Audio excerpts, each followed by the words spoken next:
Good evening, everyone. Welcome back as we continue our Pathfinder Rise of the Runelords campaign. Um, Tonight, we're going to be getting into the keep of Fort Rannick. I'm echoing off of somebody. Probably Not me, I use headphones. Okay. Probably. Leah. I just said it's me. I'm muting myself. Dang. All right. We're feisty and ready for battle tonight, apparently.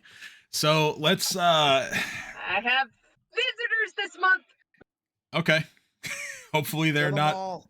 Hopefully they're not aliens. Anyway, you all know how things went down last week, but to kind of briefly summarize, your rather intricate plan to infiltrate Fort Rannick went off pretty well, as the group of shocker lizards that you all agitated by placing some bitter bark that had been ignited in and around their den, drove them up. It drove them up into the fort, where they attacked the ogres. And I gotta refresh my Roll20. There was no chat box on my screen. Anyway, Roll20 would work. you know, it's Roll20's been on like a pretty good streak of working, like before this. I don't know what's going on tonight. Anyway, so the shocker lizards came up into the fort and began attacking the ogres. Meanwhile, the what was it, 21 ogres, I think it was. Out of all of those, most of them had been afflicted, I guess would be the right word, by Jareem's Trojan horse tainted ale. That caused them to all become enraged and attack one another. In some cases, destroying even some of the leaders in the group. There was one such critical hit that did something like 80 points of damage. Between your distractions, as well as your strategic placements of yourselves,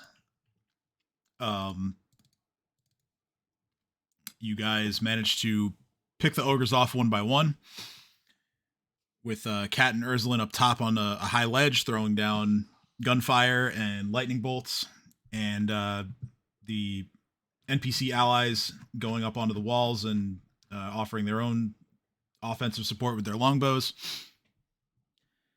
To eventually Dino and Jareem dropping fire bombs and just causing all kinds of ruckus and distractions among the group. Eventually, you guys downed enough of them that it was easy enough to clean them up with some sound spell use, mostly Dino with a Hungry Earth spell that kind of worked in stages, where it knocked a bunch of ogres prone and then eventually buried some of them alive. Jareem began animating the corpses of some of the ogres for a little more action economy for himself.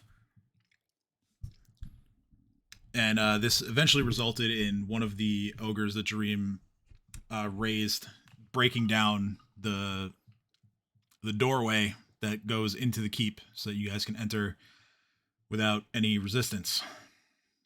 So, one more thing.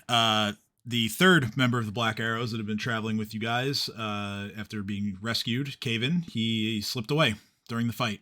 And Dino was able to discover some tracks that might belong to him that lead back to the town of Turtleback Ferry.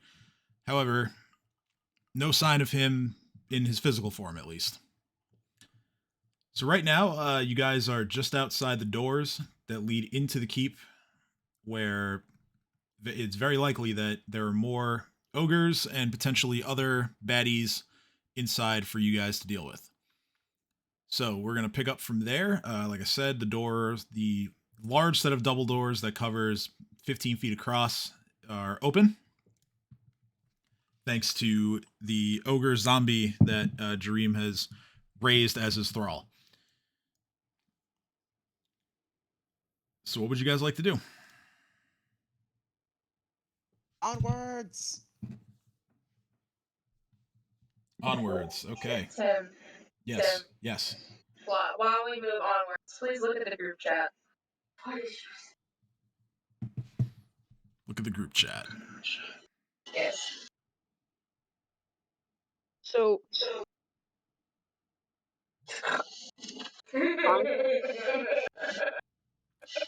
Yeah, I see the one meme of the dildosaurus. I see that, and No, the one after that. and then yes, my I know. reaction Yes, to that. I see the portal joke. Oh no, that's no. Come on. We can't have that. Well, I mean, we can, but This mic sounds like it's on a trip right now. it does. It really does. Okay. Turn Tim down on my computer, that way it's not freaking out on everyone. Cade looks around at everyone and then taps Tina I'm before just gonna make myself push to talk. Give me a second.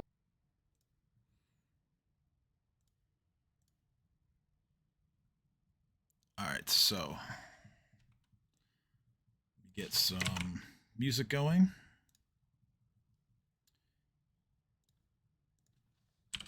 So Cade, again, tries to get Dina's attention, and as he says onwards, looks around and looks at everyone and goes, "Are we sure we're good to move onwards?" And Yeah, take this opportunity to prepare in any way you like.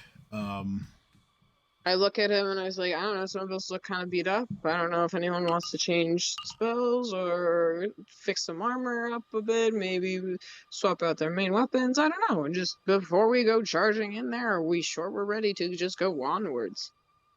But I would love to change spells and get my wild chips back. That's going to take a full 8 hours to do, and I'm not sure if our ranger friends are willing to wait that long. No, I didn't. Okay. Not everyone has the same parameters as you, sir. Well, I mean, if they want to go ahead on their own, then that's fine, but we might need to take a rest. There are ogres, and God knows what else is in there. Going in there on their own is suicide. There's only two of them. I think they should probably stay and wait for us then. Kay just kind of face palms and goes, I never said 8 hours.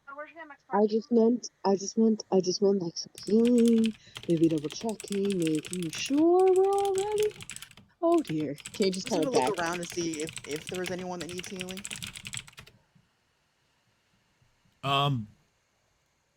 Based on sort of a cursory glance around, most of you guys are looking pretty healthy.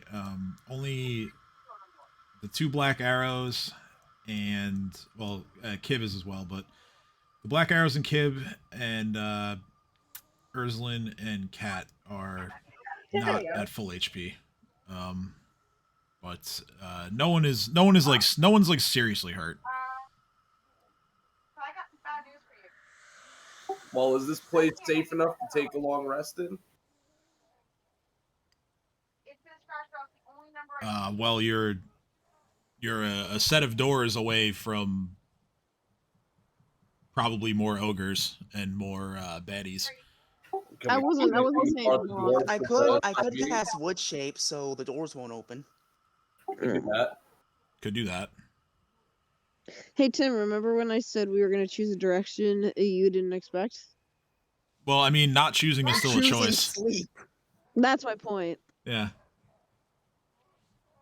And it is a direction I didn't expect. I didn't expect that, like, it is nighttime, and you guys did burn a fair amount of resources in that last fight, but I did not expect rest to be the call. I wasn't expecting a full rest. I was thinking, like, do we want to, like, shore up our defenses? Do we have any potions we want to take before charging in there, like, buffs and stuff? I was just like, oh, do we want to buff our weapons? I look over at Kat and go, like, lightning fingers. I don't know. Do we want to do things, or do we just want to run in there? Running in there is a fair answer. I think we should rest. Places. We expended a lot of spells.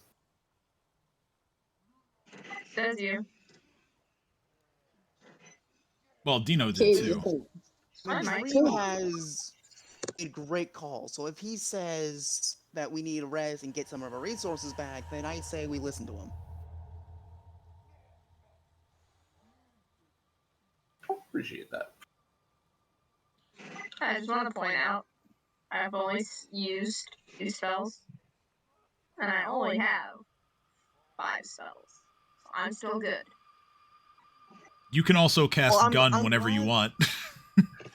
I'm glad you're still good, I Ursula, always but the problem cast gun. is, as a druid, I rely quite heavily on my spells, my wild shapes. Other than the one I'm already in, I only have one other wild shape, and something tells me I'm gonna need everything I have in order to try to take on what's-her-face. Lucretia? That's the bitch. So let's bar the door for the time being, get some rest, and then we'll head in. Okay. Or we can just step outside and rest out there and then go back in. Yeah, you could go back to the clearing outside of the fort. That's also an option. You're inside of the fort, so opening the southern gate to just walk out is not much of a task. We didn't massacre everyone, so there's 2 options here. We take that route, or Cade says, looking around, we take up Dino on his offer of wood shaping the entrances into oblivion so the dumb ogres can't get to us and just think they're at a wall. I'm down for either.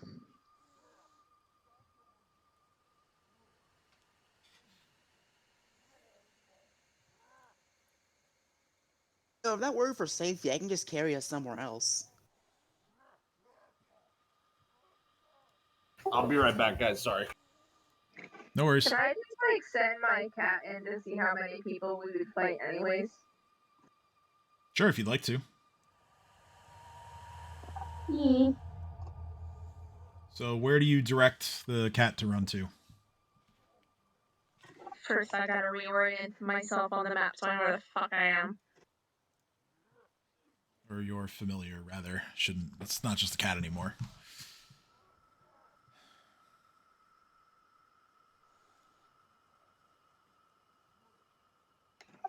Forward, my minion.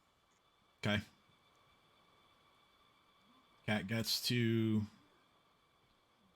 a left or right decision with a wall straight in front of it.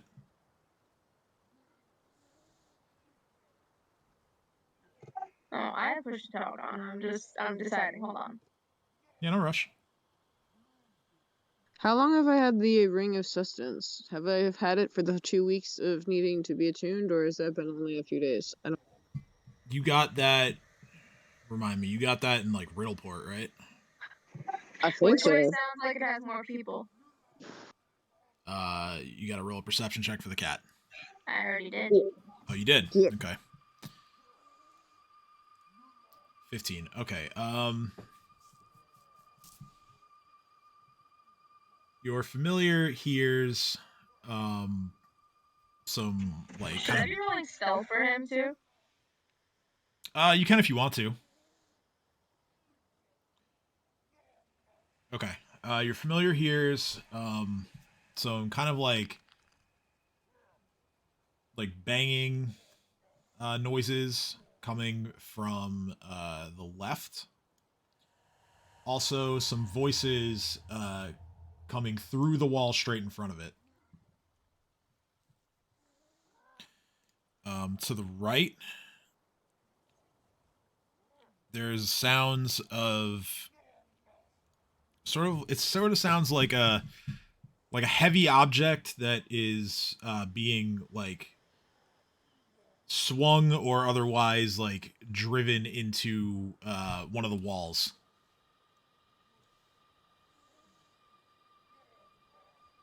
Could I have the cat progress forward? Or no? Yeah, you can ask it to move in whichever direction you like.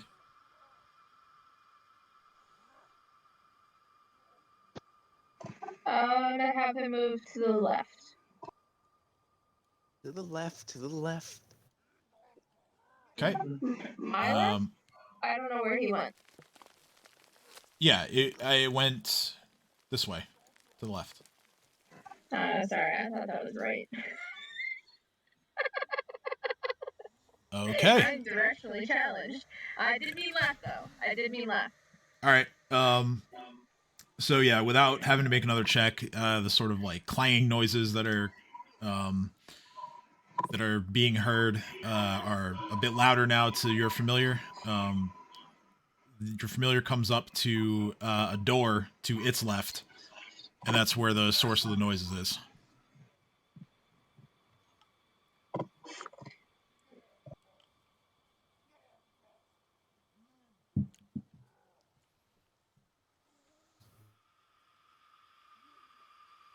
Give me a second to change it off of shift because I keep getting sticky keys every other time I press the button. I didn't think sticky keys still existed. No, they do. That's terrible.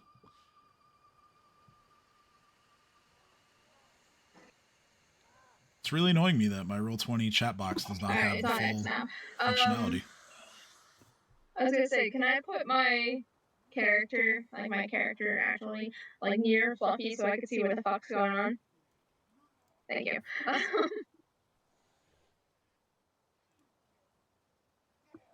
So, okay, he can't go through doors. I just realized that. But are any of the doors that he's near open? Like any that he could peek through? No, none of them are open. There are there's like probably a little more space than usual between like the bottoms of the doors and the floor. So it could maybe peek through there. Yeah, I wanted to peek through. Should I roll stealth and perception again? Yes, please.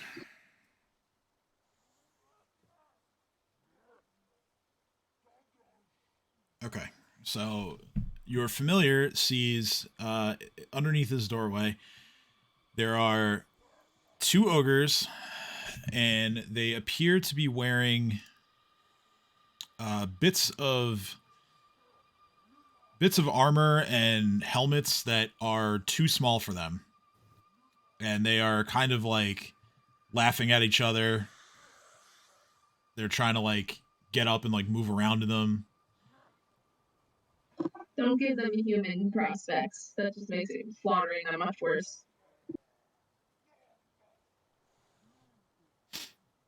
But yeah, Don't make them relatable.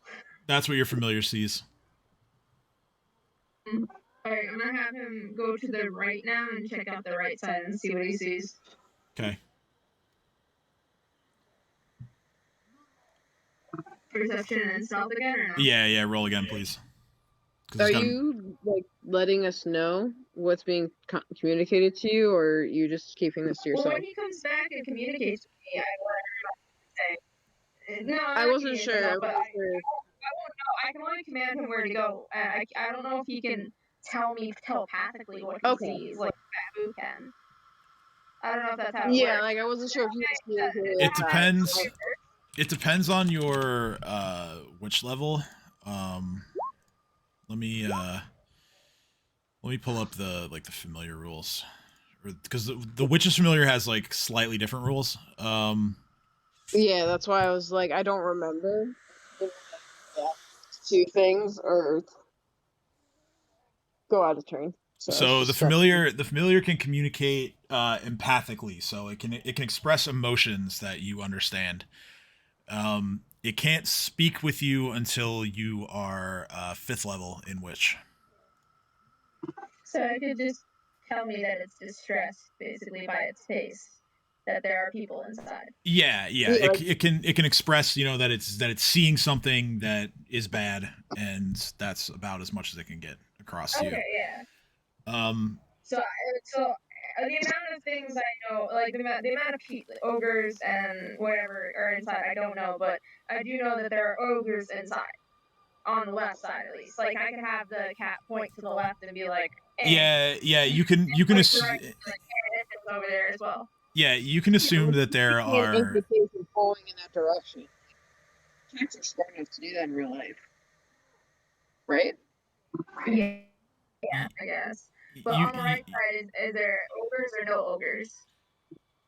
So your familiar sees a single creature underneath the crack in the door. It appears to be painting. Not that your familiar knows what that is, but that's what it sees. Yeah, but I don't know that's what it sees. I just know that it sees a creature. Is it distressful to the cat, or is it just like the cat doesn't know what it is? I'm not sure that it would be able to kind of like differentiate. It would. I'm not sure that it can like piece together exactly what's happening, but it's. I'll just assume my cat is confused about the right side. Yeah, I would say it's confused. Alright, I'll have him come back now. Okay. And I'll like just tell the people that there's definitely something that can find us on the left side, and my cat has no idea what's on the right side. Mm-hmm. All right, so your familiar comes on out with you. Can we make him tiny? I mean, I can.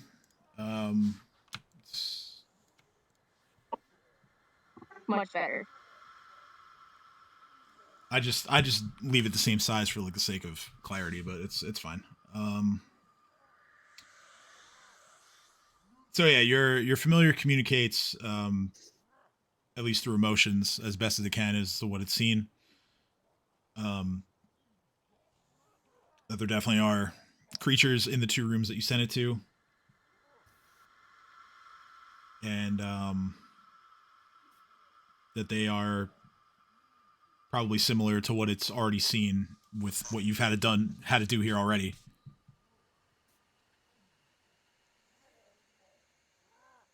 And I'll relay that to the group and stuff. Okay. So Cade kind of, after listening, kind of goes, so enough people to fill the fort back up if we leave. I'm not sure about that, but there's definitely people inside. I'm not fill it up, but like we're not gonna necessarily be able to waltz back in here if we leave. There's not just one person, there's multiple. There's at least 2. At least 2, yeah. Well, my thought is that if there's at least 2 behind this door, there might be more. And there'll just be a thinner out thing, but we'll still have to expend resources to fight through it. So I vote if we have to rest, we rest here and do the wood shaping of the doors into walls. I'm good with that. Yeah, me too. I'm good with that too. And Alright. also because my ring, I got said I only need 2 hours of sleep, so whoever wants to take first watch, take first watch. Let me get 2 hours, wake me up after that 2 hours, and I'll watch the rest of the night for everyone. Cool. We'll have my zombie with you too to help you. Sweet. So then I'm gonna be the one taking second watch. Ursula will take first watch, so that's 2 hours, and then be able to take a full rest, hopefully. Yeah, I mean, depends how long you actually rest for, but yeah. But yeah, that's what I'm saying. Hopefully, that's what I'm saying. And yeah, cool. Okay, so I tried to make things near the door, so if stuff comes through, we could potentially hear it if I'm not facing that direction. Just like putting some of our gear and stuff haphazardly that I might not need, like my empty ration containers. So like if something comes in and steps on it, I'll hear it crumple, kind of thing. all right. And So from there, go ahead. Sorry. Yeah. No, I just realized that was what I wanted to do, and that was it. And then I started talking again. All right, no worries. All right, so from here, I assume we are. Dino is going to wood shape the door shut, or Yeah, I got 3 uses of it. or rather, like, I mean, it's shut, but like wood shape it so that it can't be like opened the conventional way. Is my assumption. Okay, got it. So you do that. The door kind of now just looks like one huge, like, solid piece of wood. Almost looking more like a portcullis than an actual set of double doors. All right, so Ursula, you're taking first watch with the zombie. Is that what happened here?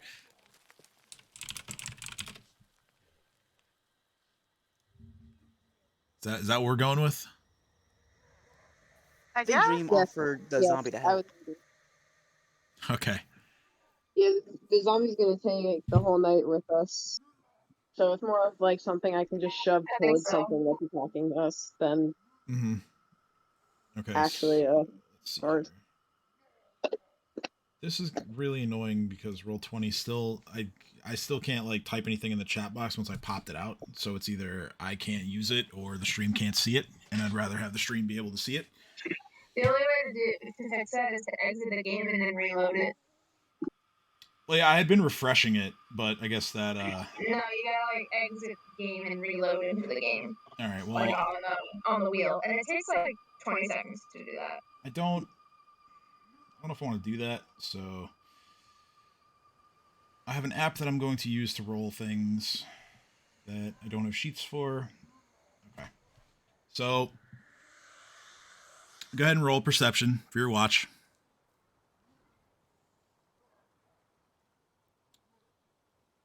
Okay.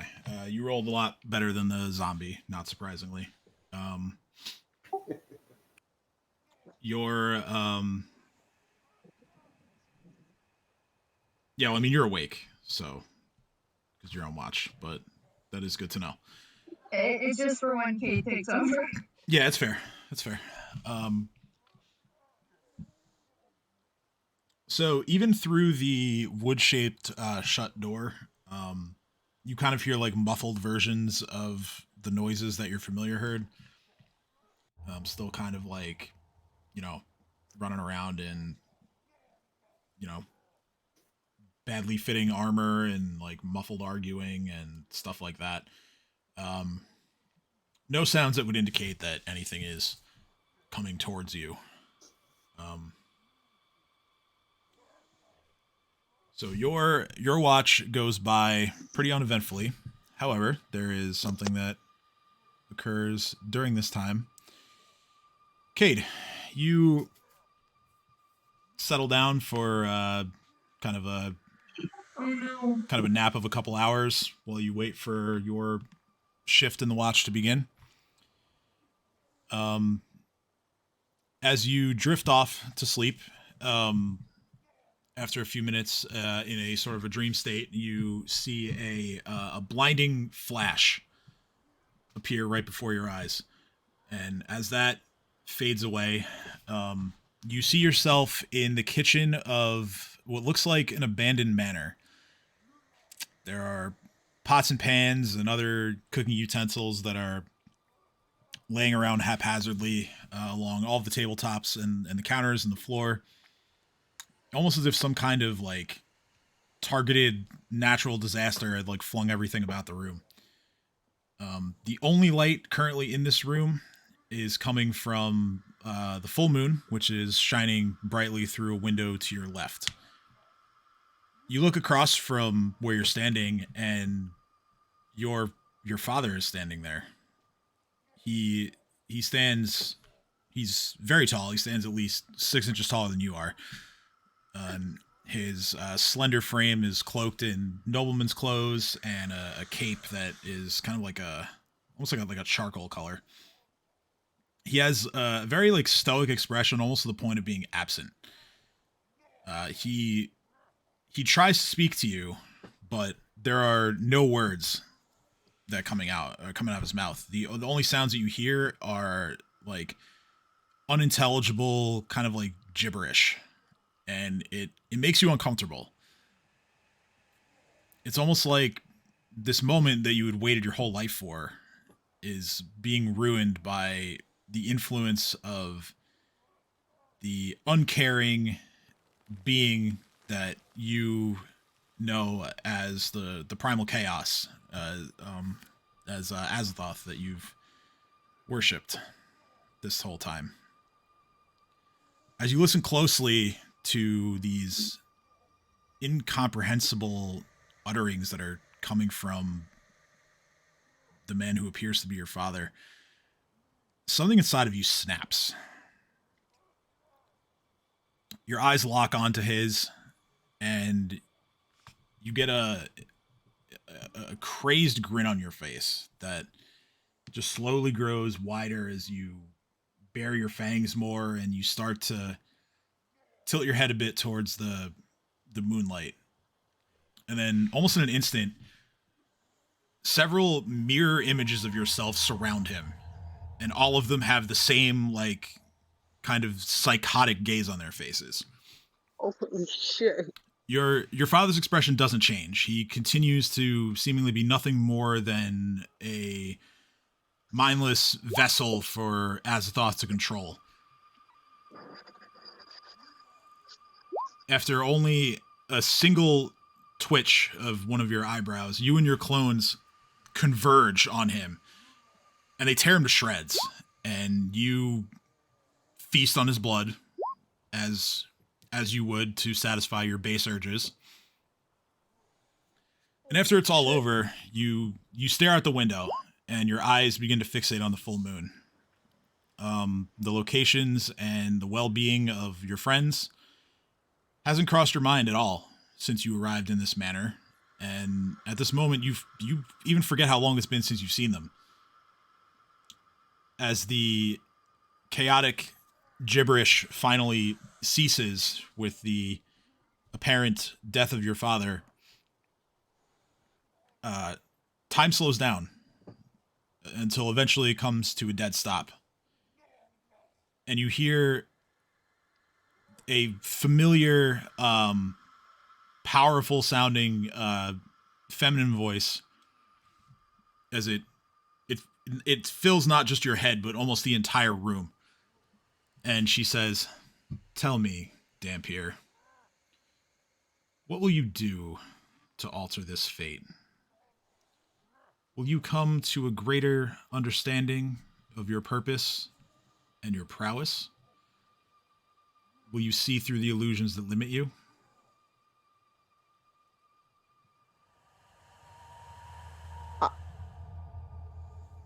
I'm just stunned and like trying, like kind of coming out of like a dream, it feels like, and just going, anything. I'd do anything for this not to be my fate. Very well. As you may or may not know, my sacred day is approaching. The holiday known as the Seven Veils. The illusory energies will be at their height. If you pledge yourself to me on the day after next, you'll earn my favor and a boon. Assemble the riddles correctly to begin learning the truth, but be warned. At times, the illusion is more comforting than the reality. The answer is 42.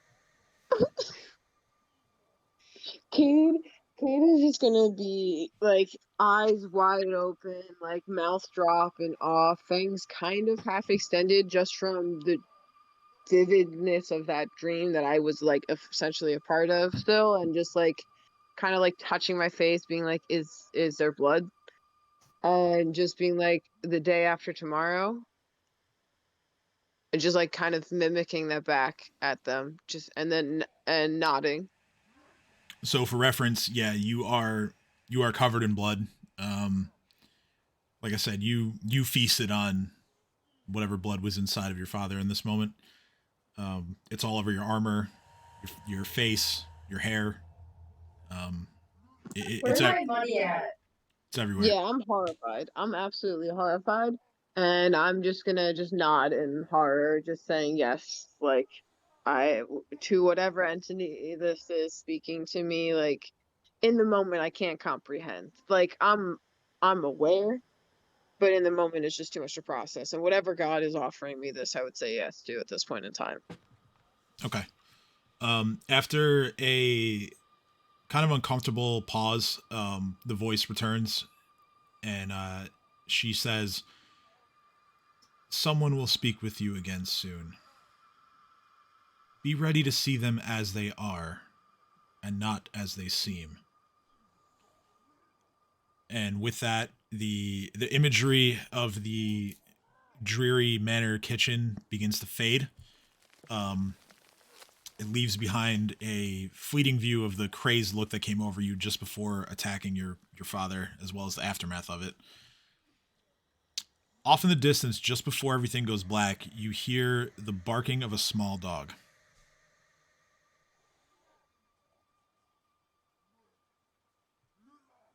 And then at that point, you wake up to take your turn on watch. I immediately just start slapping Ursula's arm and going, you wrote down all the riddles. You have all the riddles, right?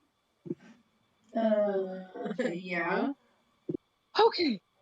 We're gonna need those. Cat in her sleep is just mumbling, 42. What the fuck did she just say? Oh. I'm gonna poke Cat with my foot and be like, you secretly awake, you bitch. But Kate just looks at Ursula and just goes, promise me you'll remind me when everyone's awake that we need to talk about the riddles. And then I kind of just start tapping his face. As Cade says that, I look at my cat and I say, can you remind me to remind Cade of that thing? Remind you to remind Cade to remind themselves. Yes. That's the order of operations here. Okay. Yes. Can my cat understand me? Yeah, the cat just looks at you. It's like, meow. Okay. Good.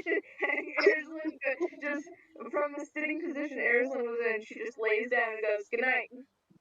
Okay. All right. Cade takes watch. All right. So, is anyone else on watch with Cade? Is the ogre zombie double duty here, or what? This will help, Don't Cade. need sleep. Dino's gonna help with watch. Okay. Okay. All right. So both you. Dino need a full rest? It doesn't need to be like a long rest doesn't have to be sleep. It has to just be 8 hours of like doing nothing. But ideally, you do get a lot of sleep in that time. Cat is Yeah, out cold. Okay. So I'm taking primary watch for the entire time because I've had a full rest because of my ring. Yeah, because you only need 2 hours. So Yeah. So like You're I welcome. don't mind taking it alone. all right. So Cade and Dino can roll perception. Alright, Okay, natural 20 for Cade. Can I I also rolled a roll it 3. just for shits and giggles? Sure, why not? Cat apparently is having like a parlay in her dreams, rolling diplomacy. Pirate parlay going on over there. Cool. It's going well. Okay, so noise wise, it's more or less the same. The noises are a bit less frequent, given that it's now like overnight. Eventually, they do stop, as you know, ogres have to sleep too. But sort of, you know, you hear the muffled arguing kind of stop after a little while as they go to sleep, and same for the sort of like the banging noises of ogres who are wearing armor that's way too small for them. That ceases as well. But Urslan, as you drift off to sleep, you are surrounded by pitch darkness on all sides. Not this again. Far off, you think you hear the sound of a torch being ignited, and then another, and another. One by one, these sounds creep ever closer to your position until all around you, hundreds of tiny purple flames appear before you, all at once. Can I inspect them closer? Are they hot or are they cute? What? Are they hot? Like, can I not touch them? Or are they cute? As in, I can touch them. They have little faces. I think my brain just broke. Roll think roll that hurts, or oh, that's cute. roll survival. She's gonna poke it like she did that one time with lava. These are hot. I was hoping you would say cute. All right. Well, sorry to disappoint you. I won't touch him anymore. Let me just, take an hour to rewrite this whole dream sequence now. So as the light intensifies, there is a low, yet it's still audible. You can hear it. There's a hum that's like filling the space, and it gets so intense that it resonates through like your bones. Like you just feel it through your whole body. It continues for a few more seconds, then suddenly it stops. Two of the flames approach you, and they begin circling overhead, almost as if they were watching you, like a set of like prying eyes. And yet they don't have faces. How concerning. You hear the voice that you think is your patron. It's a deep masculine voice, and he says, "It would seem that you've done well thus far.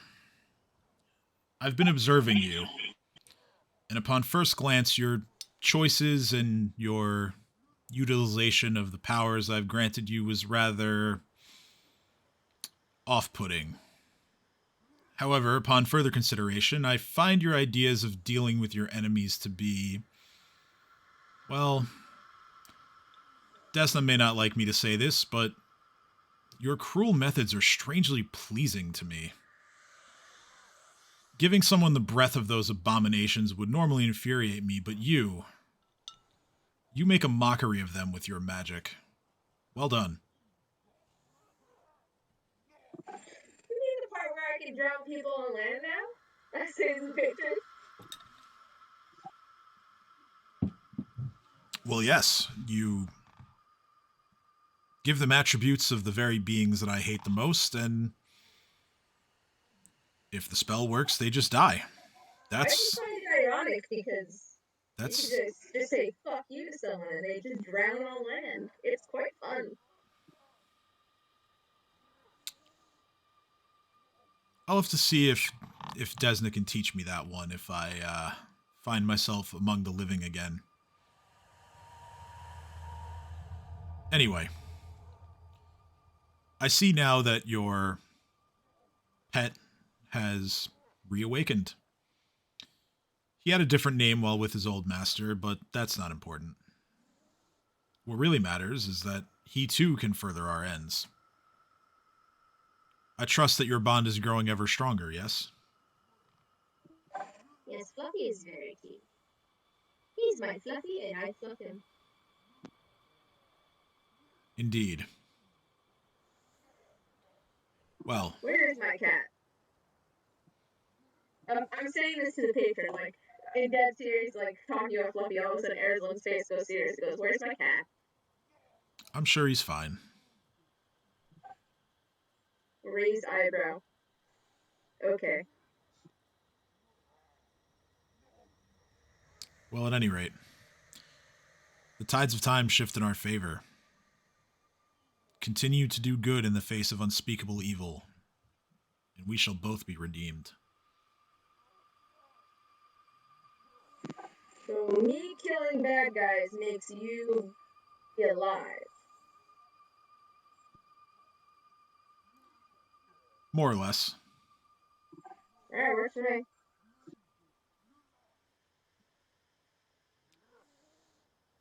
The flames begin to dissipate until it's only the two left that were over your head. The voice. I really didn't get his name. I'm saying that as I start to fade into awakeness. Like, as the stream ends, I'm like, I didn't get his name. Just as the last two sort of blink out, he says, "You'll learn it soon. Be well." And then they blink out. That's the last two flames. Ah, a mystery. Oh boy. With that, the rest of the watch proceeds uneventfully as somehow, even with all of the noise of the the drunk partying ogres and your subsequent murdering of them. The denizens of the inside of the keep don't seem to care. Or they don't know. But at any rate, morning comes, and all of you wake up on Toil Day, the 6th of Neth. Take this time to handle your spell prep and anything else that you guys need to do. Hit points recovered by, let's see, what's his max? He's back at full. Cardros is up. All that work I did to make sure I was opening character sheets before we started playing, and I have to reopen them all now because I had to refresh. F in the chat, boys. Yep, F in the chat indeed. He recovers almost all his hit points. Does Cardros. Kib is back at full. Vale is back at full. And that's it. So, as you guys complete your spell prep,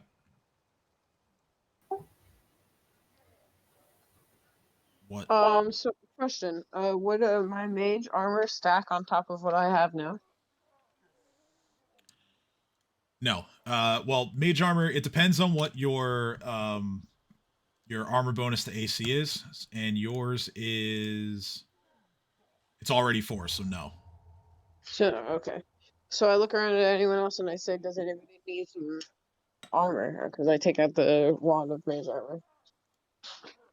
I'd say pick the squishy games first. I can tell you that Cat has mage armor, so but you can still use the wand if you'd rather, like, save Cat the spell slot. You can certainly do that. I'd rather save the spell spot because I'd rather just use the wand so she can use her spells on the big bad.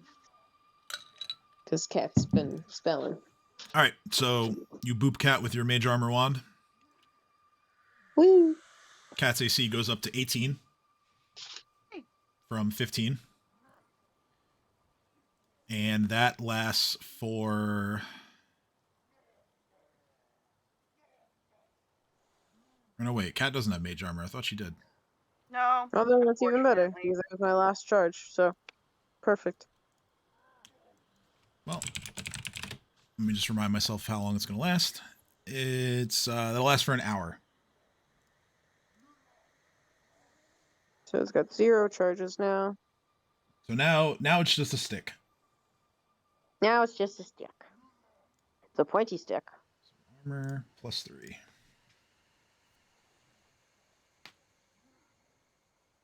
Tim, quick question. Yes, sir. Do I still have my wild shape up, or do I have to wild shape out? I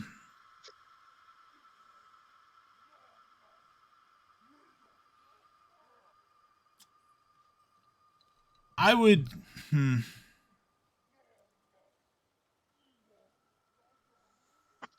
I would say up to you, but if you maintain the form all night, then that counts as one of your wild shapes for the day. Oh, fuck that.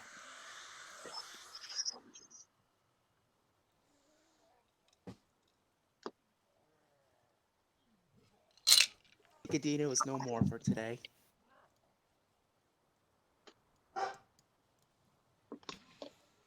Regular Dino rejoins the chat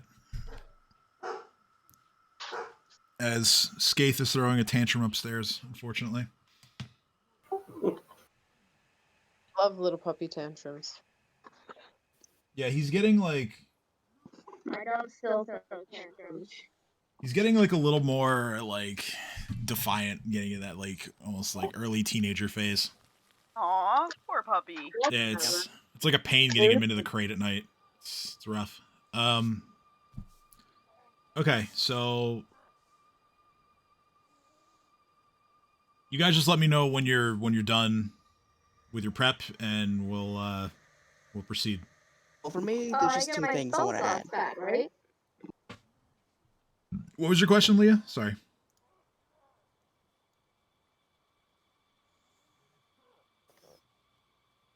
And what's I get my spell slots back, right? you do? Or Yes. can I re-prepare spells? Yeah. You can choose new spells to prepare, and you get all your slots back for the day.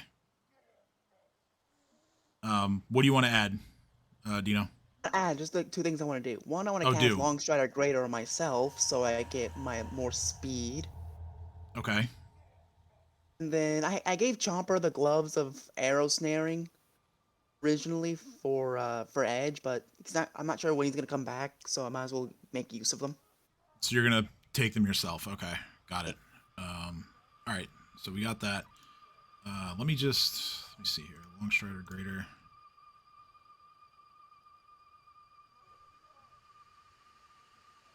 All right. Let me see if this works. Add this real quick.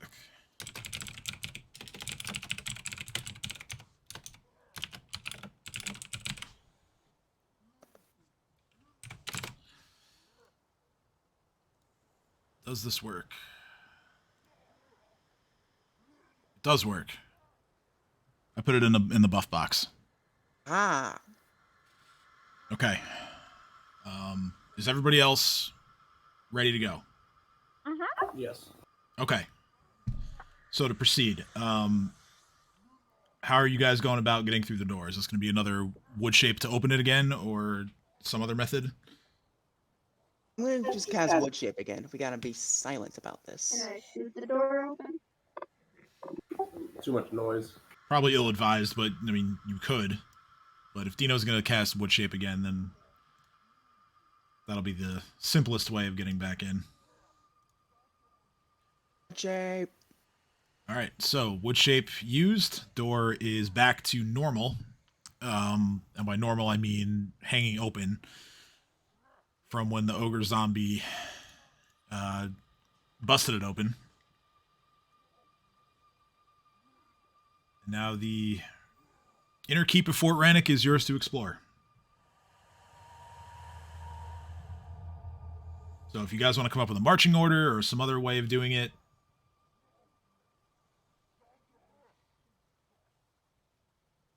let me know.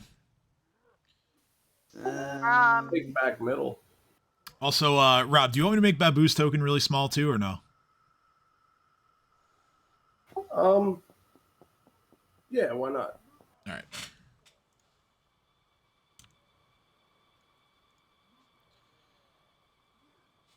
Cool. So I guess Ursulin's going first. I'll be right I'm going beside. second. Yep. Also, I'm Pat's gonna gonna wild go in after shape. Dino. Oh, you Let's got me. wild Okay. shape into what's forget what it's called. Dino Nikes, yes. That. That's large, right? Oh, medium. Oh, just regular medium. Okay, so regular Dino is still in the chat.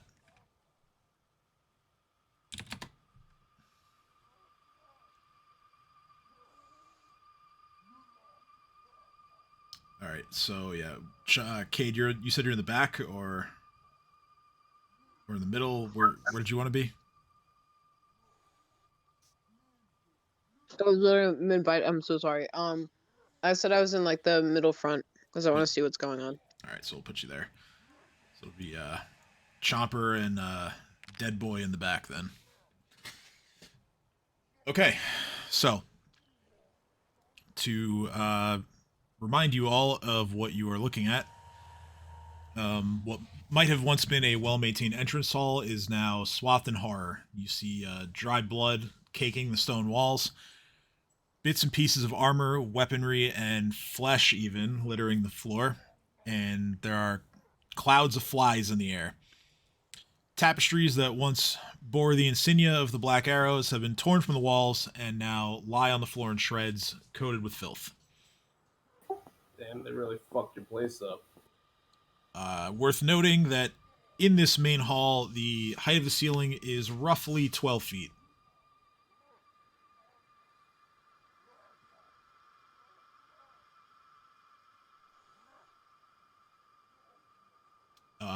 you walk a few feet inside, and there is a wall in front of you, and there's a corridor that goes to the left and one to the right that you can kind of make out. It also extends like further to the north.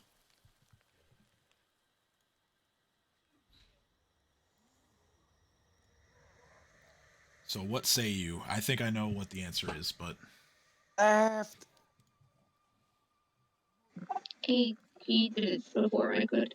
all right. So check left off your bingo cards if you still have those. All right. So proceeding to the left, you walk this way. There is a door to your left here. There's a door at the end of the hallway.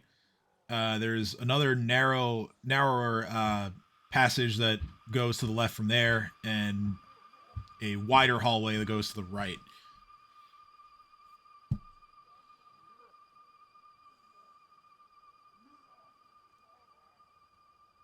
Left to the left, everything you own. Everything you own in the box to the left. To the left, to the left. I had to. Kate's just kind of saying that under their breath a little bit, just being like, just go to the left, everyone wants to go to the left. Yeah, see, we need to come up with like quotes like for merch that we can actually sell without getting slammed by copyright and things like that. I just have left in bold and like Well, 3 the way I exclamation said marks. everyone wants to go to the left is a parody and is projected.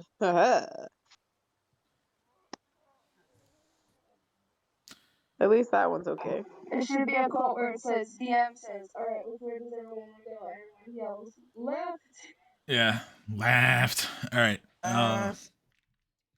So proceeding to the left.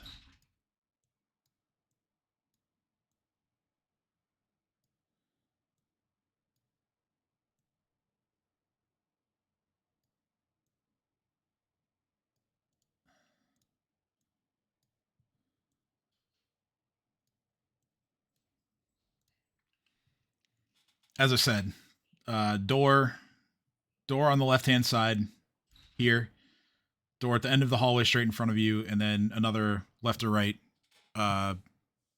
continuation from there. I think my music stopped. Finally ran out of time, so I'm going to restart that. Kate just kind of goes, I'm down. I'm looking for any sign of magic, traps, life, illusions. Traps would be good to watch out for. So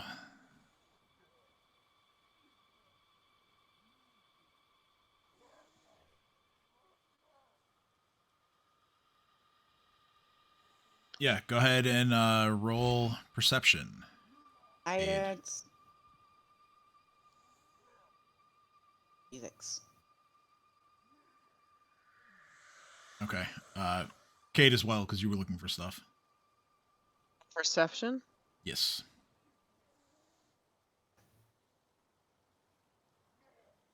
Okay. So the three of you see along the walls here, there are numerous like scribblings in a language that isn't immediately recognizable. Does anyone know Giant? Nay. I have comprehend all languages. As a spell, yeah. Yeah. So I mean, you can. I You didn't prepare it though. I have read Yeah. magic as a spell, but I do not speak giant. Actually, well, you could prepare it, Rob. You only prepared 3 shaman spells, and you get 4. So you could have it if you want it. Languages, I don't know giant. All right, I prepped it. Okay. So looking at these kind of scrawlings on the wall, it appears to be crude like poetry almost, or like an attempt at poetry. And as you read it and you begin to understand it, or you think you understand it, because honestly it doesn't make any sense. It's kind of just like the ravings of a madman written in giant that they wrote in like, you know, kind of a poetry sort of cadence, but none of the it doesn't come together at all. It's just like, you know, the same sort of like simpleton speak that you would expect from like an ogre that is trying to talk to you in common, but it's about most of the poems, air quotes, heavy air quotes there, is written about how the subject has removed the heads of his enemies and is using their blood in more ways than one.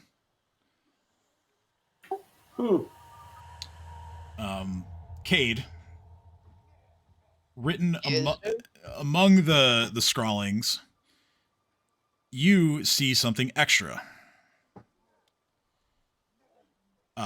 You see, and I wish I had the ability to type this out right now because it's frustrating. But Just use Discord then. Uh, I could. I'm an idiot. But you see more puzzle words. Uh-oh. Let me get my keyboard ready. Hold on. Thank you, my scribe. Ready. Yeah, no, I even tried opening a new tab and popping out the chat box, and it doesn't work. So, all right. So, in order, you see first in blue, and these are written in common as opposed to everything else. You see in blue is the word ready. Then you see in green is to, like to. In silver is the word shall. In white is of, of. In purple is the word open. And finally, in red is closure. Oh dear, of course the word closure is in red. So I'm gonna look at everyone and go, hey, so about that rest we took last night, I saw my dad got covered in blood because I consumed him when chaotic and had multiple ones of me do it, and then talked to a god who said, go worship me the day after tomorrow.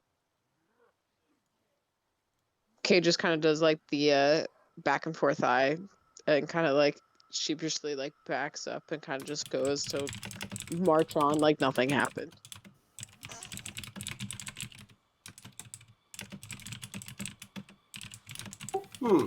That sounds interesting.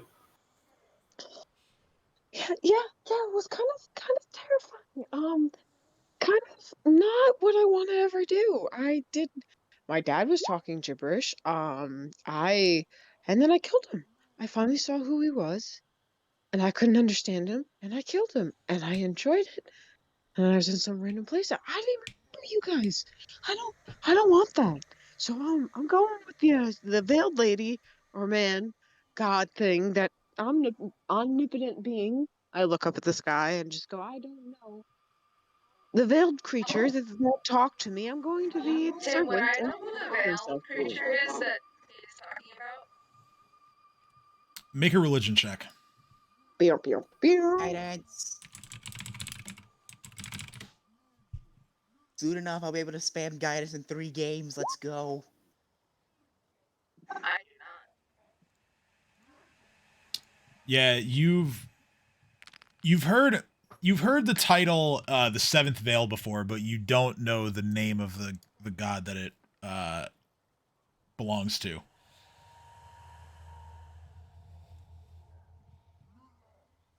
By the way, gods are known to give blessings, but they're also known to give curse. So you might want to be careful. Kate just kind of snaps the headband that I have on at Dino and points at the symbol and goes, "You want to know what god I've been worshipping my entire life without realizing it? The primordial god of chaos. Which is why you choose your gods carefully. Which is why Are we you sure you choose didn't realize it? Are you sure? Are you sure that you think you didn't realize it? I mean, I recognize it with a fucking floating orb with a fucking dome. I mean, I noticed it from the first moment I saw you that you were just a ball of chaos. What?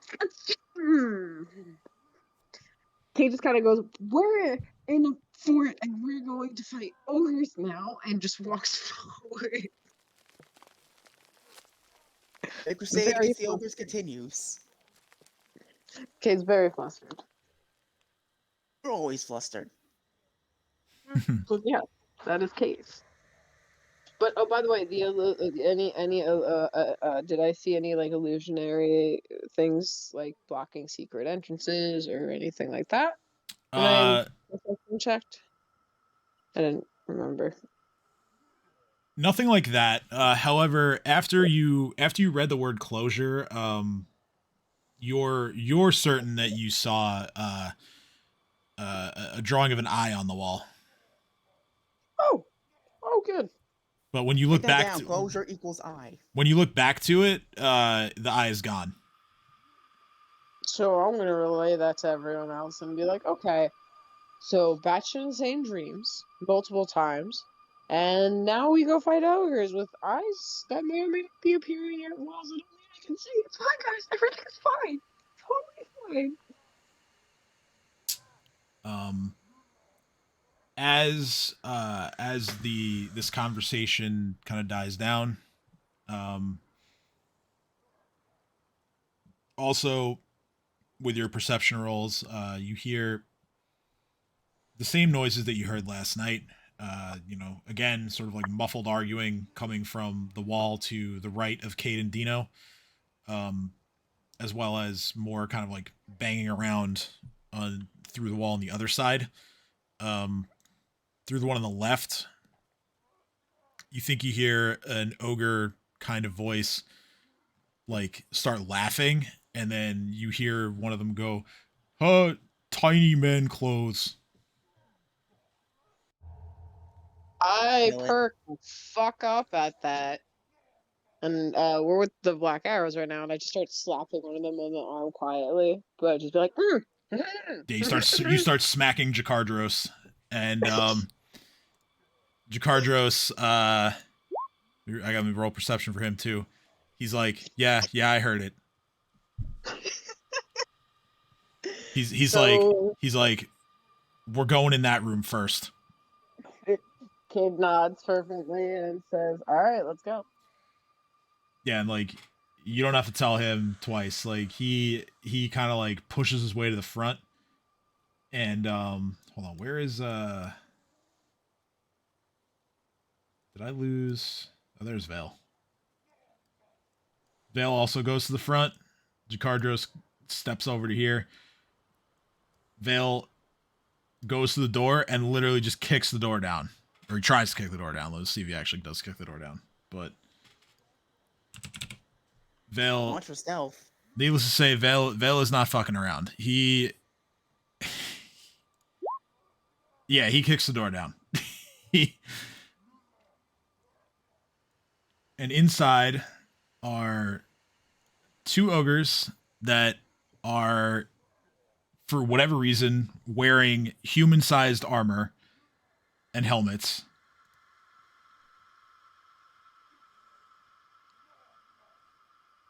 And they look very silly.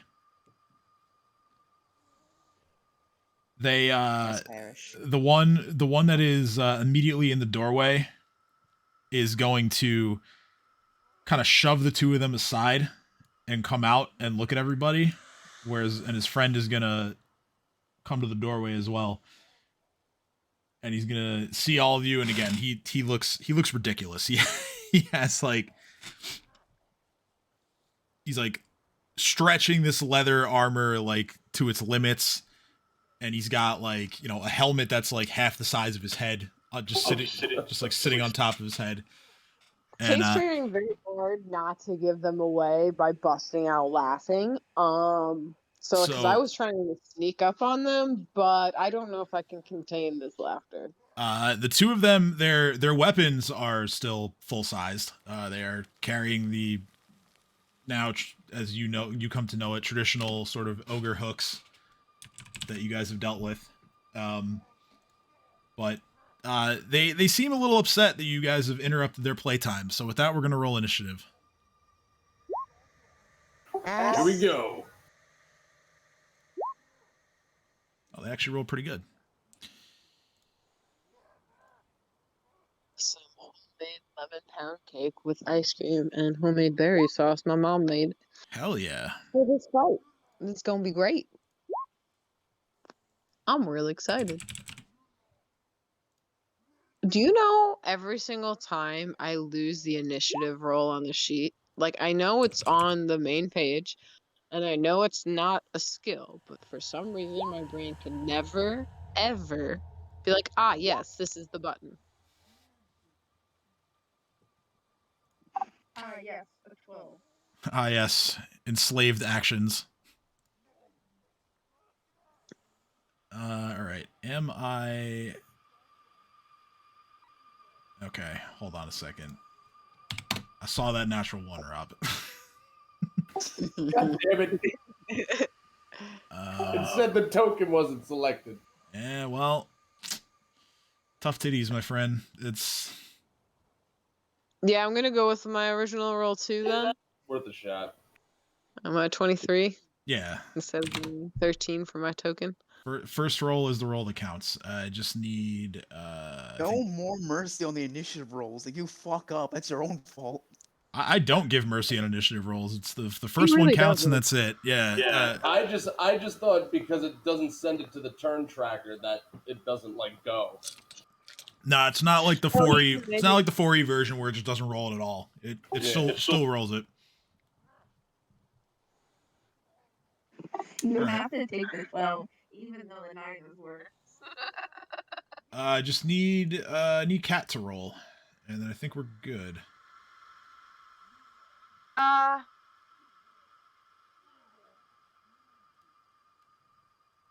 Fuck did my initiative go? I know it's in the same place it always is, but I couldn't find it for a second. Same boat as Cade. All right. Breaking ties.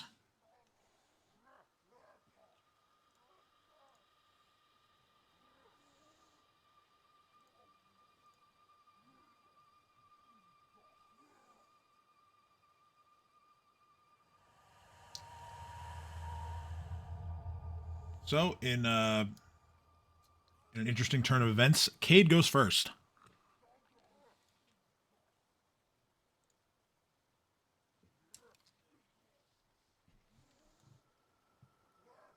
Not expect you to have more decks than I do, but kick their ass, Cade. Cade has higher dex than the class that uses dex. I'm sorry, what? Cade has higher dex than Ursulin. Oh, fuck. Cade has the highest dex in the party, actually. So, Cade wins all initiative ties. So, Cade, your turn. I am surprised. God damn it, Cade, come on.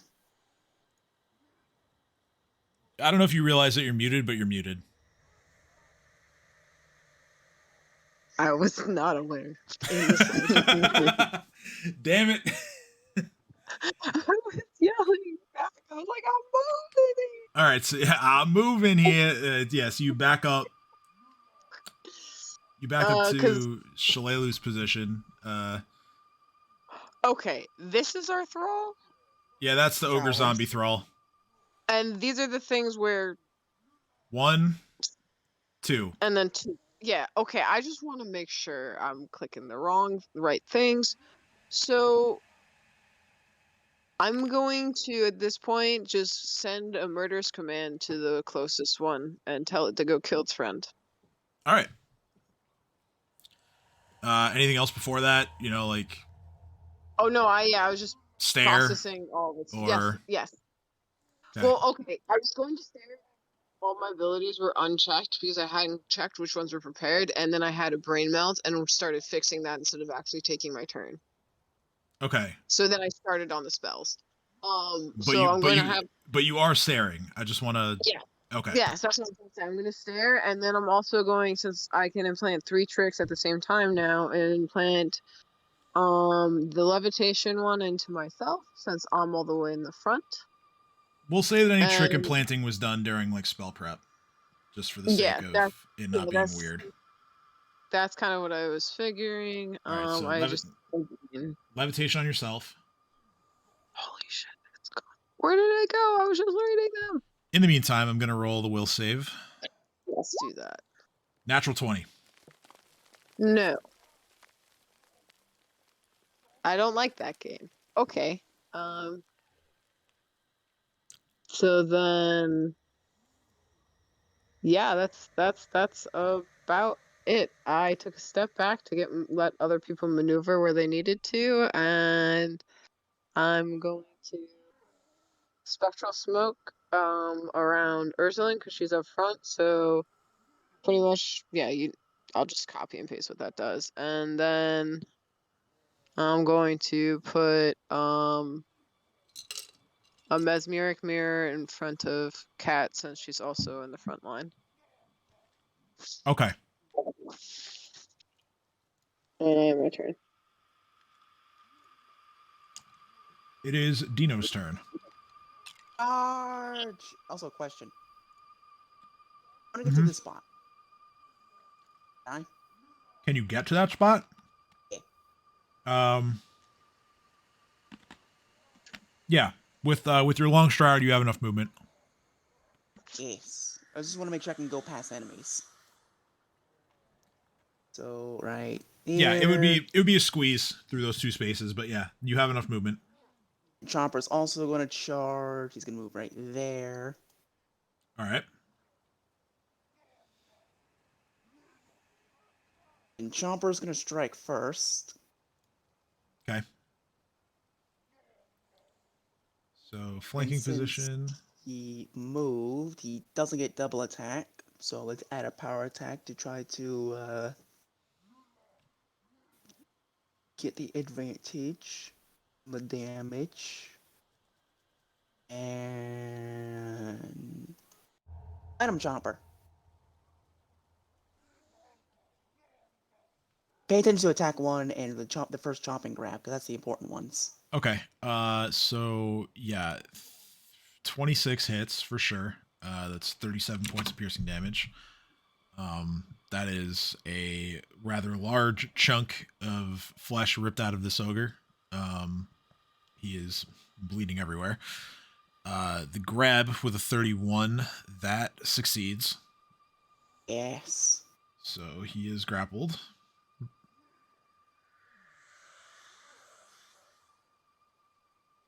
Now, Talon attacks. All right, so those are both hits. And let's see, 15, 33. Yeah, okay, so just as quickly as Chopper picks up this ogre, he is dead as you just gut him with your talons as his gore and viscera just spilling on the floor. Vale and Jakardros are doing their best to kind of like get out of the way of that mess from getting all over their stuff. I guess that'll work. I can't get any closer to the other ogre, so I end my turn. Okay. 1 second. It is the ogre's turn.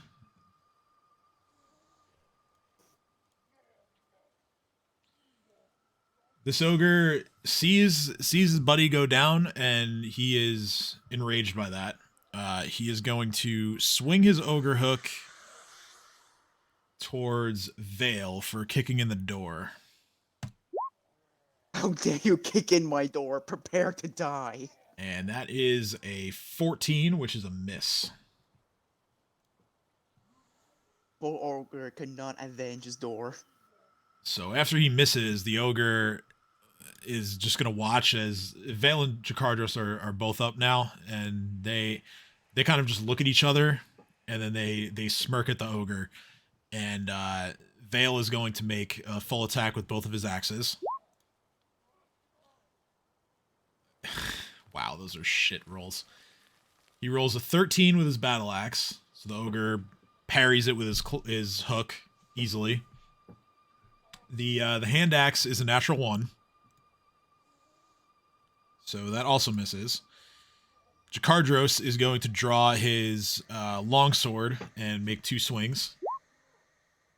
Both of those hit at least. 26 and a 22. That's a total of 14 points of slashing damage.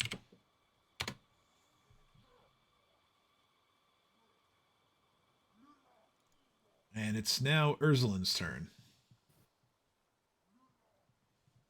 Hold on, my boyfriend's leaving. I'll be with you in a second.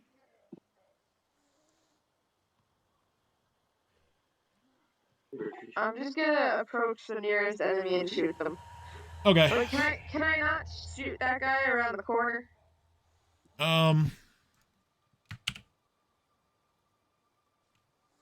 Yeah, I'd say there you have a good angle to shoot unimpeded.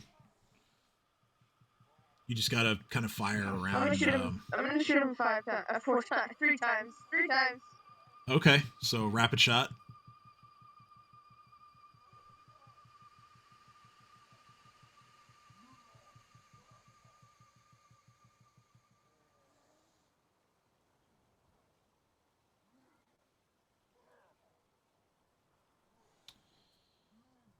All right. What's his touch? Okay, so yeah, even that second one hits. So 9, 21, 29. So the ogre goes down. He's unconscious. Not dead, but unconscious. As all 3 of your shots hit.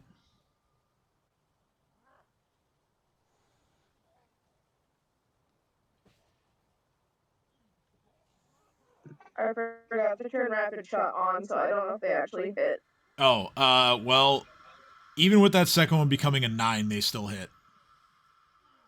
Okay. Okay. Because I was like, wait, why is that so high? That should be much lower. But yeah, all those hit. Anything else?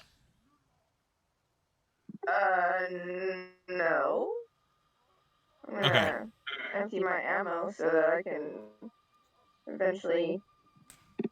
So yeah, you all watch as like Ursulin just shoots like shoulder, chest, like into this ogre, and he just drops to the ground like unconscious.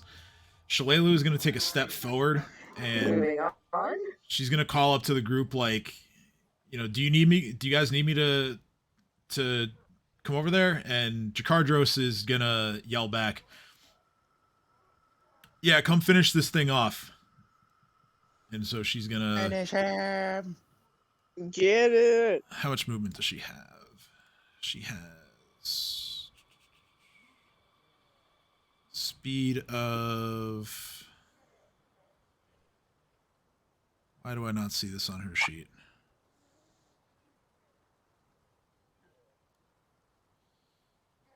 There we go. 30 feet.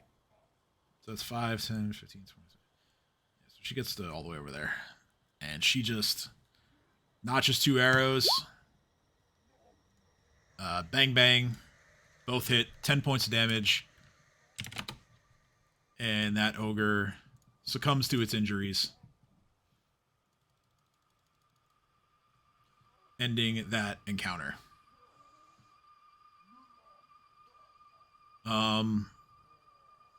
With that, I have to make checks for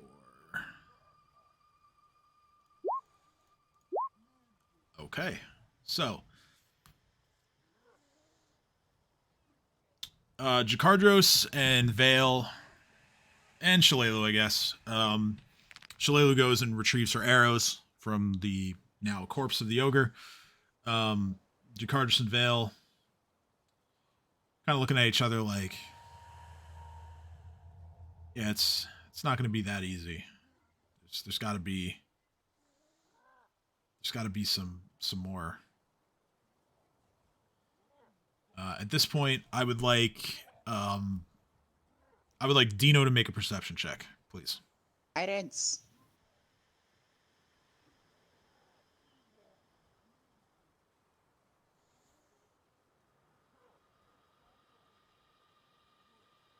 On roll 20. Don't fail me now.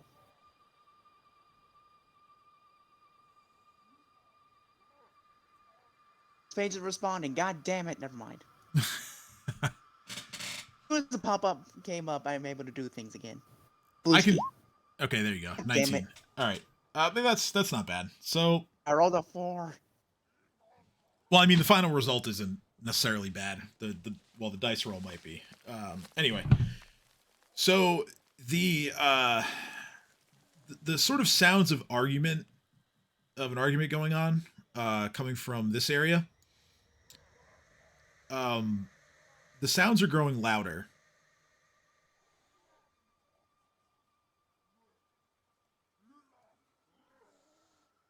You also hear the sounds of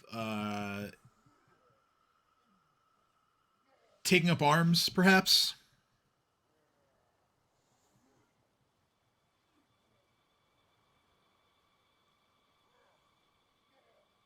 Alright, you know the hand gesture of like counting your fist into your other hand? Yeah. I'm going to tap Shalelu on the shoulder. Once she looks at me, I'm going to do that gesture, and I'm going to point to where the sound's coming from. So yeah, you're in effect pointing towards this door here. Yes. Shalelu is going to stealthily walk up to the door, and then she's going to try and noticing that the gap in between the bottom of the door and the floor, she's going to try and stealthily drop prone and see what's going on in that room. Okay, those are both very good rolls. So she gets down on the ground. Even from where you're standing, it's practically silent. Her movements of like getting on the ground. She looks underneath, and she sees, and she'll be relaying this to everyone, but she sees 4 ogres in the room. There is what looks like a hollowed out horse head that is sitting on a table in the middle of the room. And it sounds like the ogres are arguing over it. I don't think she understands giant. Let me double check. No, she doesn't understand giant. So what they're saying doesn't register to her, but she's going off like the tone of voice and like the inflections and things like that. It sounds to her like they're arguing over this horse head that is just sitting in the middle of the room. Occasionally the ogres attempt to speak common. She makes out one of them calling it a horsey mask, but that's about all she gathers. And she gets up and very slowly walks, or takes like basically a 5-foot step so she can be adjacent to Dino, and she kind of whispers to him, hey, there's 4 ogres. It sounds like they're fighting over something in there. Maybe we can use this to our advantage.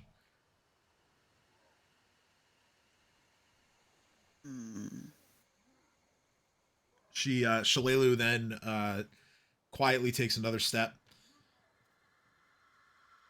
She's going to hand motion towards Cade, actually, and like kind of like ask Cade to come over.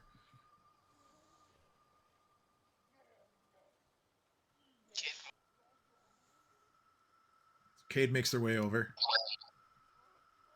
Absolutely quietly. Shalelu says that spell that you just tried.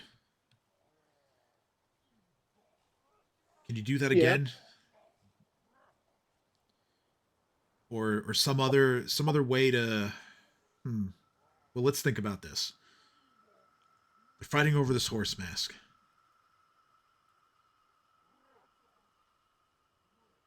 Can you maybe make them think that one of them is claiming it for himself, or maybe force one of them to try to claim it for himself? Or, you could just try that spell again and maybe they'll just kill each other. Kate just kind Hey. of looks at them and goes, well, I have options, guys. Like, we Kate. have Can you make one of the ogres eat the mask, so the other three be so pissed they beat the crap out of them? Kate just kind of looks, well, I can literally suggest one of them do something as long as it doesn't cause them direct Like, harm. I can do it. I can literally just stun all of them. I can make them fall in love with each other.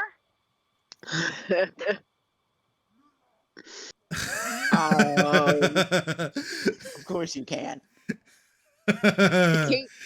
Kate just kind of unravels and goes, I think that's a better idea. Wait, okay.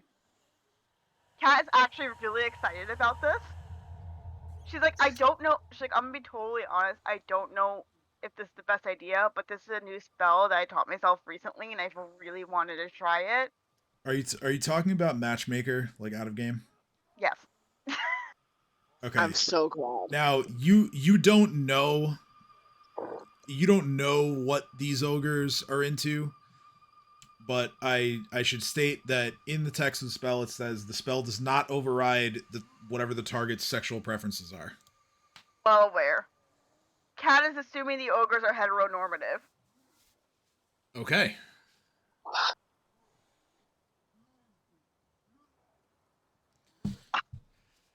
Shalelu looks at Kat and says, that's an odd idea, but I'm convinced I'm that just gonna look at Cascade Slayer and is go, well, talking originally I got it to kind of mess with a few people, but then they actually ended up getting together and I didn't have to use it. oh well, that's a heartwarming story. It is. It's like originally I Happy shouldn't have fucked with them, heartwarming? Not but possible. I'm really happy that they. Who are these people Like, you're talking about? Kate just glares at you, both. Like, she's just looking at Shayla. It was like, I still have it in my back pocket just in case they fuck this up. And that Kate just I'm goes, still confused. What did you use it on? I haven't used it on anybody. Aren't you listening? Kate just face palms and looks at Ursula and then goes, "Us, you moron." Kat Calling gonna look someone all a innocent and go, I have moron? no idea what you're talking about. Cade, I am appalled that you would even think that.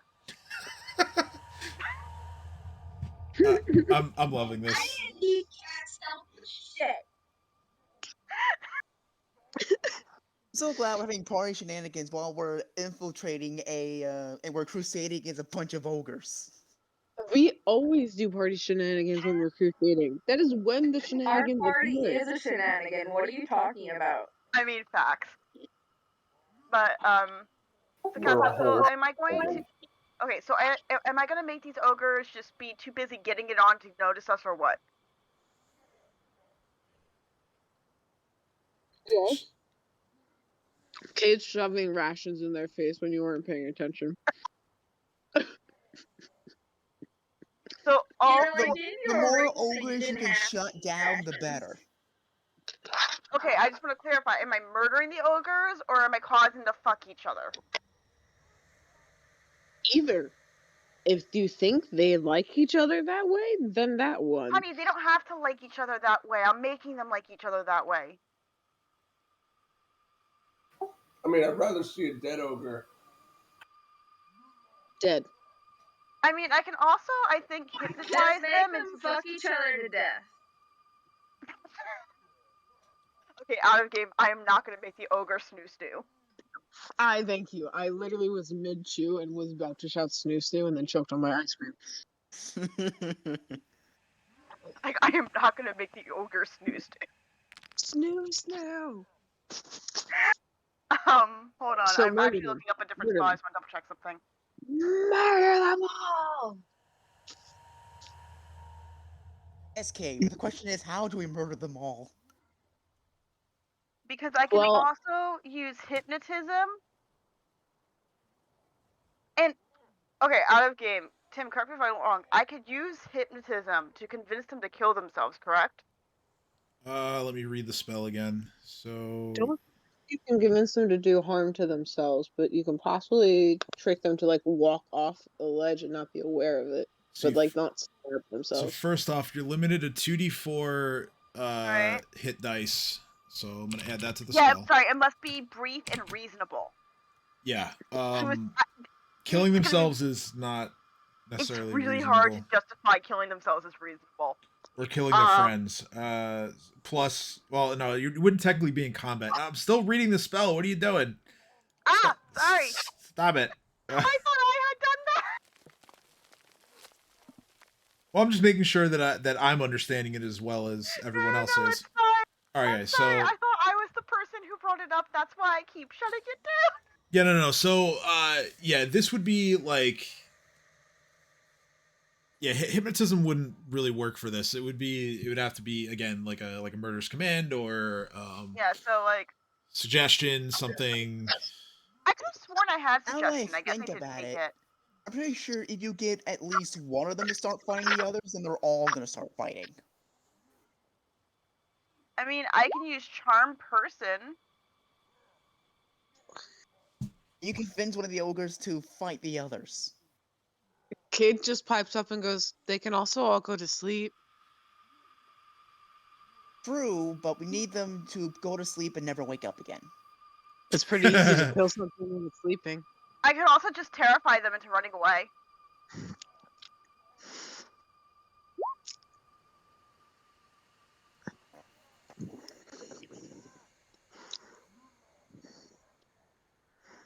Actually, Well, that that's You might gain work. damage resistance. It doesn't mention being scary. Yeah, it just gives you DR. It's not like a fear effect.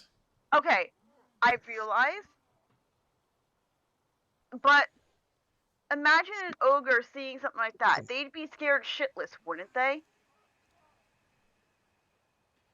You could use it to make an intimidate check, sure. That's what I'm going for. Okay, yeah. I mean, if you want to do that, then Yeah. I shall give you enhanced diplomacy. Plus Alright. 2 guidance. Like that's what I'm doing. I'm doing that to do like to intimidate them into just like running away. okay. So Shalelu looks at you and says, "All right, we have to get their attention somehow. Something that'll make them open the door." Cat's like, I got it, and cast Haunted Fey Aspect. Okay, so Haunted Fey aspect. Let's see. Is there something an icon here that I can say? Oh, hey, this is like spooky. I That could one. also use. Oh, and I can cast Drench to make them come out. Can I do that? Can I cast Drench past the door? Well, no, because you wouldn't have line of sight to them. So Okay. I can set prestidigitation to make the door look like it's on fire, or like like a small fire starting at the base of the door. Oh, that'll On their work. floor. Okay. So they're like, "Fuck, we gotta put that out," kind of thing. Okay, 'cause they're not- that'll work. All right, so Kay just starts making it seem like there's a small little fire And do I on the roll- open side of the door because I'm laying on the ground. And should I roll Looking- Intimidate now? So here's what happens. Cade makes it look like that there are tiny flames underneath the door frame.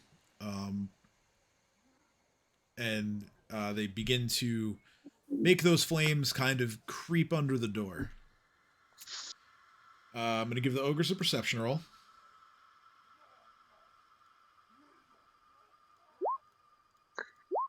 Yeah, and making it also smell a little bit like smoke.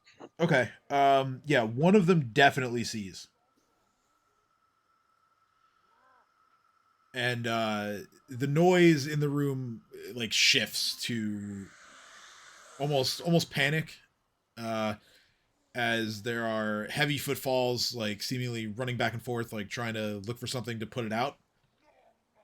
Tasha's just gonna place herself right in front of the door. Is it this door? Sorry. It is the double doors here. Yeah, okay, so cool. I'm gonna place myself right in front of the door. Eventually, one of the ogres goes to open the door.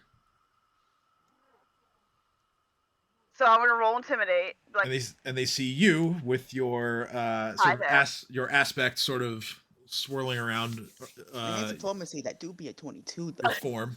So yeah, I'm laying down on the ground, and I guess because I was trying to look underneath, so like I am now like kind of like half in a plank position with my head cocked to the side and my fangs hanging out, so trying to look as much as crazy and intimidating to them as well, so it just looks like part of the thing and not just, oh, there's just a kind of human thing chilling underneath this. I don't want to break the image, if that makes sense. so Kat looks at them and goes,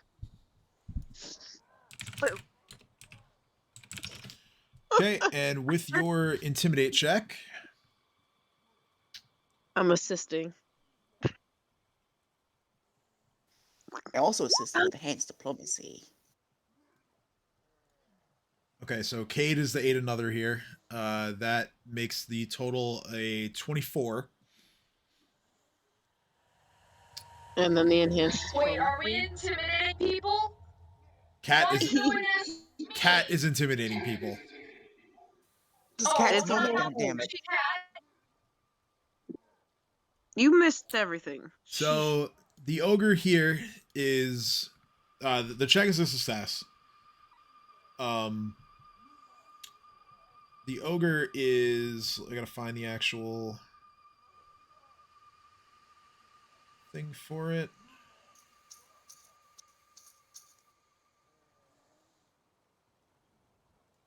Shaken for 2 rounds. The Many ogre, just the one that's actually no, it would be all of them. They would all turn to Yes. to look. No reason why they wouldn't.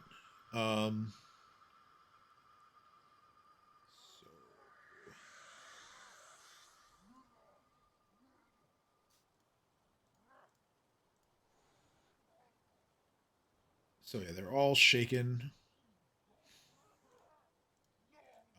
Which is, they're not frightened or panicked, but they, Shooketh. yeah, they're kind of like frozen in place upon seeing Cat. In Elven, I'm gonna say if I were you, I'd run. Okay. The reason why Elven is because it's Fae. Right. That makes sense. Okay. And I just come back with the, yeah, you fucking better in Elven right behind Cat. Because Cat didn't realize I could speak Elven too. Cat knows you can speak Elven, that's not the point. Everybody forgets I can speak multiple languages. You're not the one writing. Okay, so roll intimidate again. To be Enhanced clear, diplomacy. this is going to, unless you roll okay, yeah, so you didn't roll like a natural 20 or anything. So this is going to simply extend the duration of the shaken condition. Okay. By another 2 rounds. So It's gonna For them help us all? be able to murder them. So yeah, they're all shaken for 4 rounds. They so they take a -2 to basically everything except their damage rolls. You see as the 4 of them are they're gripping their weapons, but they're like doing so in such a way that they're almost like, it's almost like they're trying to like grind the hilts of their ogre hooks into like a fine powder. Like they are just clenching so tightly on their weapons. So just to add to the, hold on, do I want to use Gust of Wind or Curse? Hold on. We should show them the ogre zombie. God damn it. That would have been a good suggestion right from the start, but I just Honestly, thought about though, it too. reinforces this whole thing. So to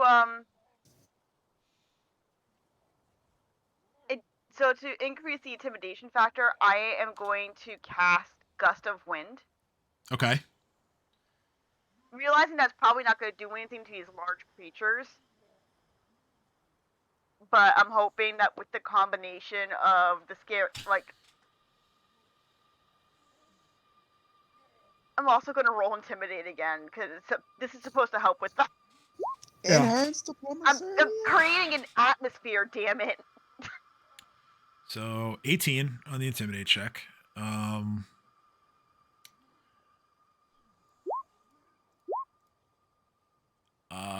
All 4 of them make the save against the spell. Okay. Like I Uh, said, I didn't expect the spell to do anything. I'm Yeah. just trying to create atmosphere. 27, 23, 20, 17 on the saves. So 1 additional round added on to the shaken condition, because that is still a successful Intimidate.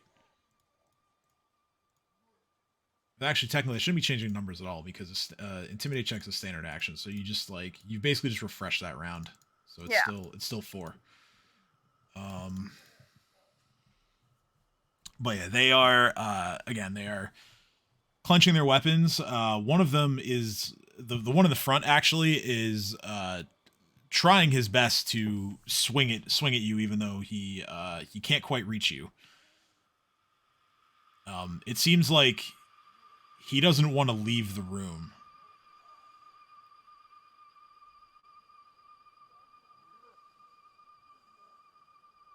Okay.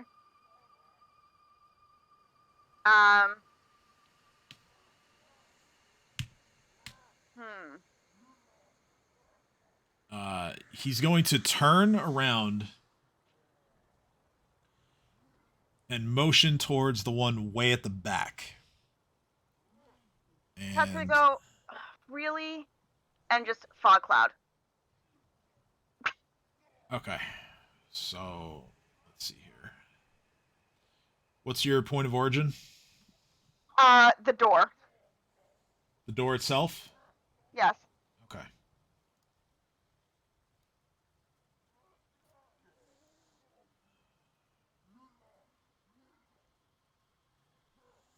So, fog cloud. And I'm gonna roll Intimidate again, because this is the whole point of all these spells at this point. Is Yes, really just to freak these guys out.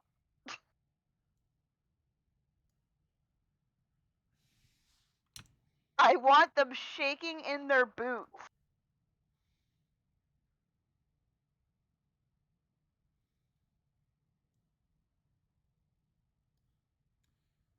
It doesn't go through walls, so that is... If the point of origin is actually here, that's 5, 10, 15, 20. Okay. So yeah, no change in the number of rounds. It just refreshes the round that you spent. So yes, you have obscured the room, or at least half of the room, with your fog cloud. Let's roll some initiative from here. And we'll see what happens. Why am I rolling so shitty on initiative tonight? I don't know. You have good decks. Doesn't make sense to me. Like, it's honestly kind of frustrating. It's why everyone should take improved initiative. Improved initiative is good, but Ooh. there's so many other feats I need more. Yeah, it's true. Pathfinder doesn't really leave too much room for like the old staples. There's too many fucking feats. There's too much everything in this game, but I love, Yeah. but I love that. I love that there's like literally thousands of things you could do in this game. It just makes me happy. All right, so 1, 2, 3. That's like I just want to like Cat's whole thing is I just want to scare the living shit out of them. It's been a while since they've been able to do that. Should I send the zombie over to you? Yes! Why did you do that in the first place? So I just need Dream and Kate have to roll initiative, and then we're ready to roll. Initiative is my middle name. You do a very good initiative. Here's the question: does Kate go before me, even though we rolled the same number? Yes, because Kate has higher dex than you. And Kate had a natural 20. I rolled for Babu, I guess. Go, Babu!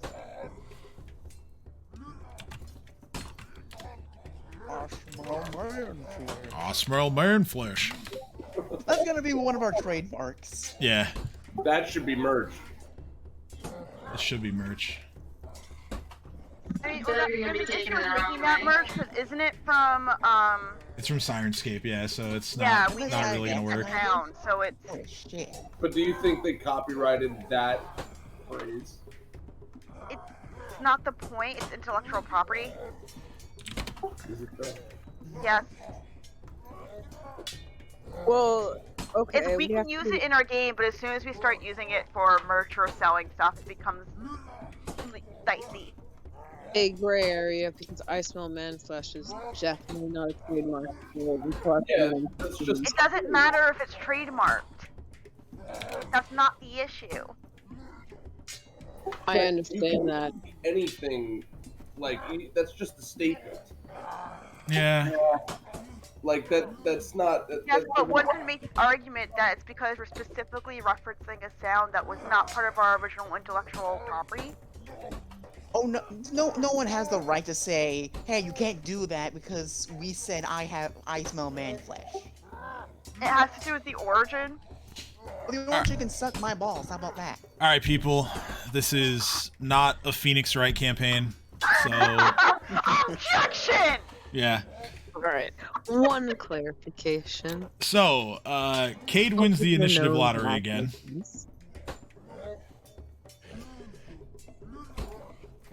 Cade wins initiative again and goes first. So Kate's gonna try to sidestep a bit like around the corner to here if that's possible. Okay. If it's possible, I don't know. Yeah. I You're wanna kind of squeeze- squeezing, but yeah. Yeah. Can I like go through this ogre's legs to get here to be able to see into the room? 10. Yeah. I'd rule that you have just enough movement. That's all your movement though. That is all my movement. I kind of figured that. Yeah. I'm gonna stare at the first one in front of me, and then I'm gonna hit them with a synaptic pulse. About that. Okay. So.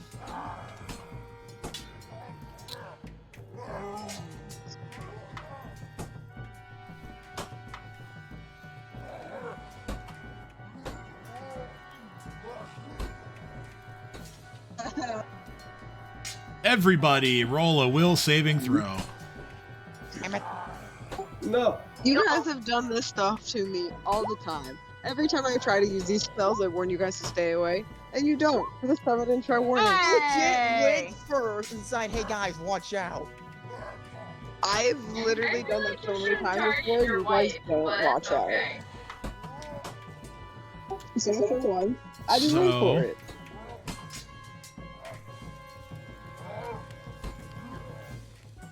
Most of you. Hey,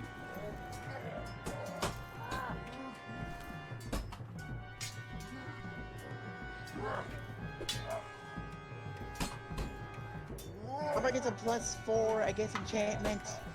Let's go. He does. Well, all of the ogres failed. That is a 14 and then a 16 and a natural 1 on their saves. Urslan saves. Cat saves. Dino is stunned for 1 round. Chomper saves with his bonus. Dream saves. Roll for Babu as well. And same for Fluffy the cat familiar. I'm very sorry for knocking you out for a round, you know.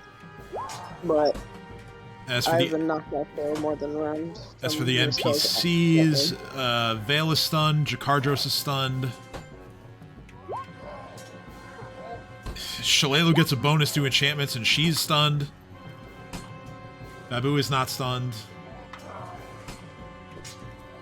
Kib is stunned.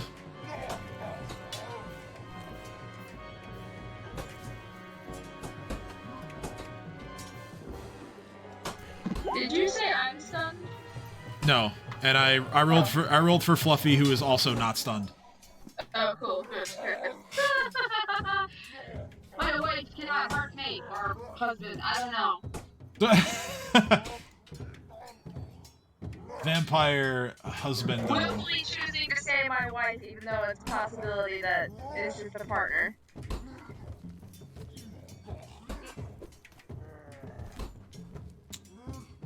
Okay, so now that so many things are stunned,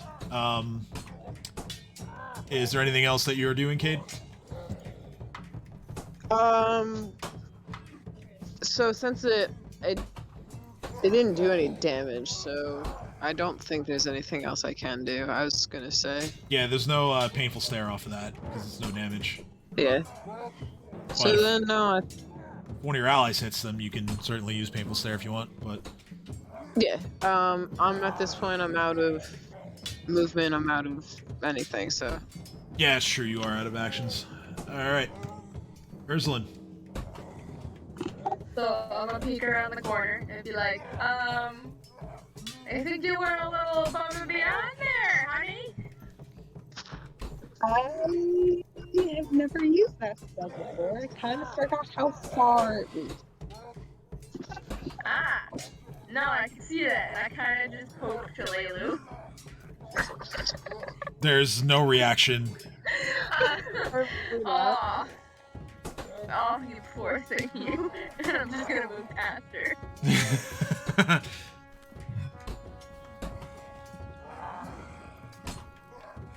I guess I will shoot. Is this the zombie one? Yeah, the one that you're awkwardly standing behind is the zombie, yes. I'm just gonna crouch underneath his legs, because I'm assuming he's huge. I'm just gonna...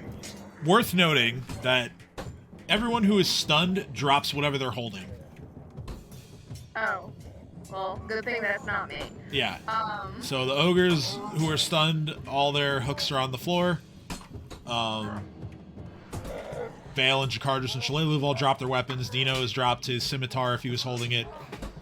Oh, dinosaur mode. That's right, yeah. So Dino's just stunned. He didn't hold anything.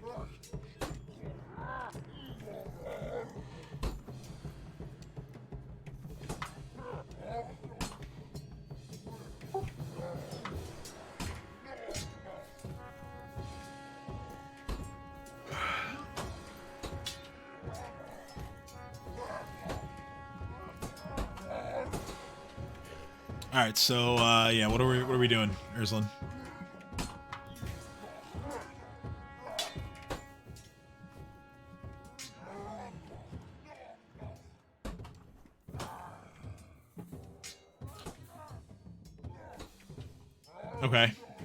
Okay. So 2 shots is what I'm gathering. And my mic was off that entire time that I was talking to you. I gathered. Yeah, I saw the pings. I was like, all right, yeah, 2 shots. What I was trying to say is I want my cat. I'm giving my cat Atlas lung. I'm gonna have him deliver that next turn. Okay. Okay. So we'll say you would have done that before combat started, because that's 2 standards, but Yeah, I would have done it before we initiated any fights, like after the fucking people down below. I was letting them talk. but yeah, those are both yeah. hits. Yeah, no. So yeah, the first one is the first shot, and the second is the second shot, yeah. So they're both hits, 12 and 7 points respectively. I'm just gonna be like, oh look, they're so easy to hit now. I mean, they were already easy to hit. You target touch AC. I'm trying to boost his confidence. Would you mind stepping back, DM? Listen, I'm speaking out of game. I know. Cat Okay, looks at Ursula and goes, "Who the hell are you talking to?" yeah. You're shouting at the ceiling. We'll just say that I was talking to my patron. Okay, fair. Dino, you are stunned, but Chomper can act. Charge, Chomper. Okay. Go at here. Alright. And yeah, he can try to reach through the doorway. Jump.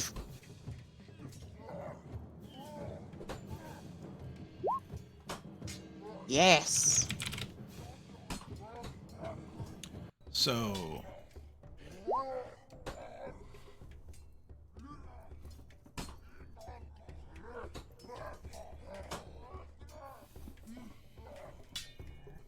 So it's bite plus a grab, right? Attack 1 plus the grab. Yeah, and he gets a +4 to the grab, not that he needed it because the target is stunned. So yeah, that's 29 points of piercing damage plus a grab. Successful grab. Yes. Oh, that's all I got. Alright. It is Dream's turn. Okie dokie, artichokey. What do we got? I can't see in that one. So your actions, Babu's actions, and the zombie's actions. So first I'm gonna have the zombie attack. The one right in front of him? Okay. Yeah, because I can't see in that room. Roll. Actually, yeah, you can roll. Give me a D20 plus 7.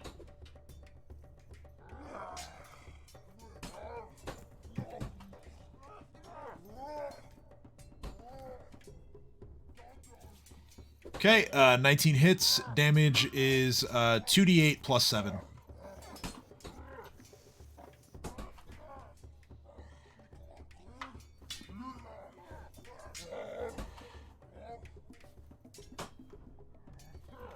All right, so that ogre is unconscious.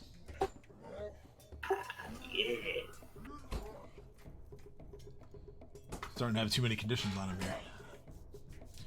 All right, so that is the zombie's turn. All right, so me and Babu are gonna move up. Okay. I'll move here. I'm on Cat's shoulders. Oh yeah, you're right. You can fly. So yeah, you're hovering above Cat.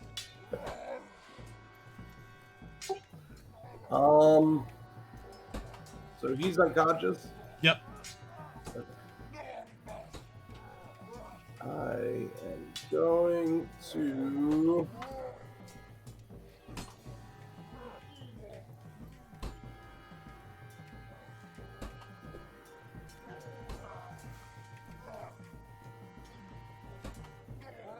throw a grass bomb in there. Okay.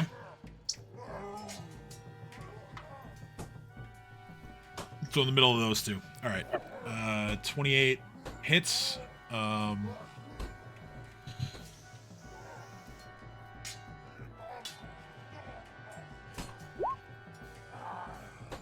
One of them rolls a natural 20 on the secondary damage, so he takes half of that, so he's going to take 9 points. The other one rolls a 4, so he takes the full damage. Nice. of 12 points. They both have to roll saves against the poison. They both make it. Fuck. And then whatever Babu is doing.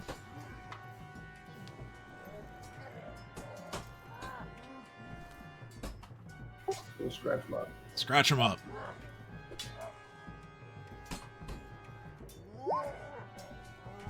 Yeah, those are both hits.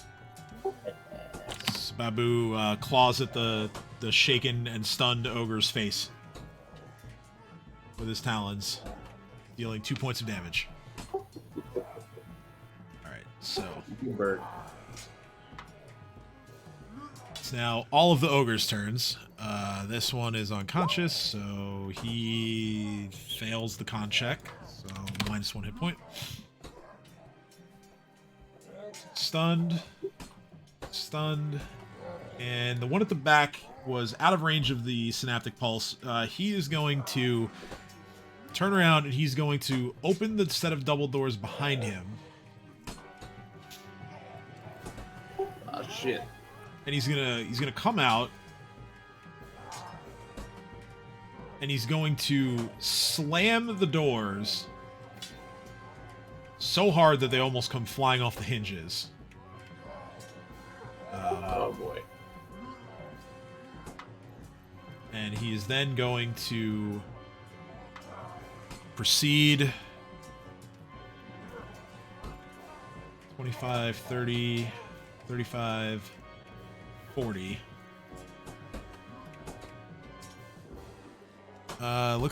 Doesn't look like he has reach. Yeah, no, he has to just kind of hold there for now.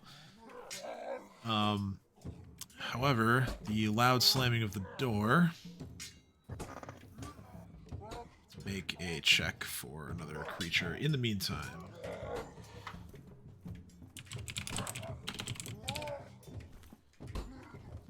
Alright. So. Perception. Oh, okay, interesting. Alright, so Jakardra is stunned, Shalelu is stunned. It is Cat's turn.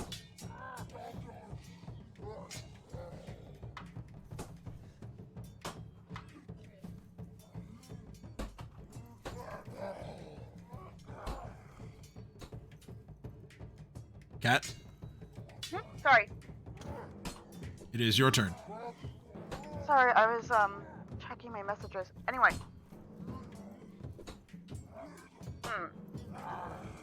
So there is an unconscious ogre that you can see right in the doorway.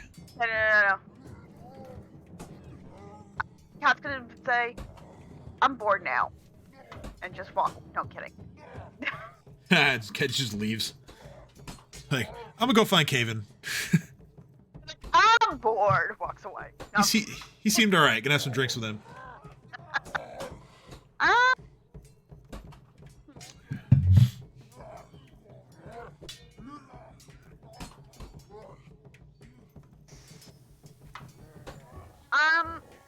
I'm gonna jolt the one in the back. Okay. Of this one. Back here. Yeah. Alright. Yeah, that hits. So 1 point of electricity damage. 1 point of damage. Yeah, I well. forgot that did 1d3. Yes, it's a maximum of 3. So. Sorry, that was okay. So Cat kind of just barks it. Yeah, you just. And again, no reaction because it's stunned. So. She's like, "That's what you get," and like kind of nudges Chomper. Be like, "Go get him." That Nice. Okay. All right. So, Vale is stunned. Top of the round, it's Cade's turn. The stun will end at the end of Cade's turn.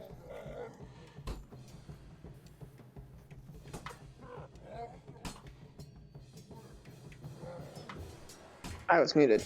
So You were. Cade's gonna take advantage of the fact that all the other 3 are still stunned. And Cade's going to hit the ogres in front of me with a color spray. Okay. So...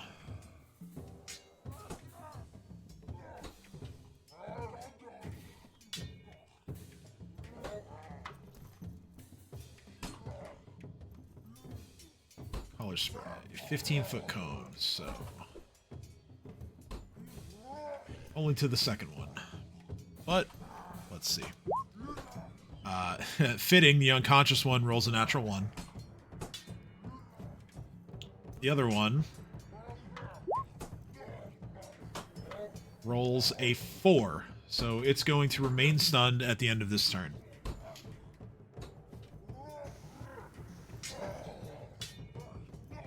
Anything else? I'm going to... The unconscious one is now on the ground, correct? Yep. So, like, I can step over his body to here? You could, yeah. Then I'm going to do that to give room to everyone else to get into it, since Dina's going to get unstunned soon, and my turn. Alright. Ursulin, you're up. To reload, is that a standard action? Or is it my move action? Standard action with a rifle. Okay, so I'm gonna move closer, and I'm gonna reload, and I'm just gonna direct my familiar to go deliver the spells to one of them. I'm moving on. Okay. I'm moving on. Who's looking rough? Well, there's the unconscious one here, and then the two of them, the other two in the room are about the same. I'll go for the non-unconscious one. Alright, so yeah, just take your pick, and this is going to be the touch spell. Alright, so Aboleth Lung on that one.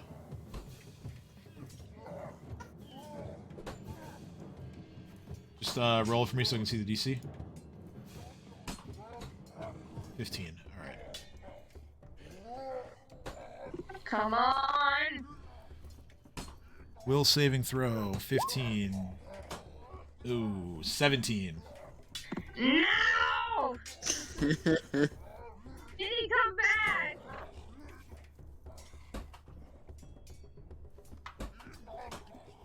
So the cat, yeah, has a little bit of movement left. Yeah, I can scurry back. I don't have another standard action to give him another spell.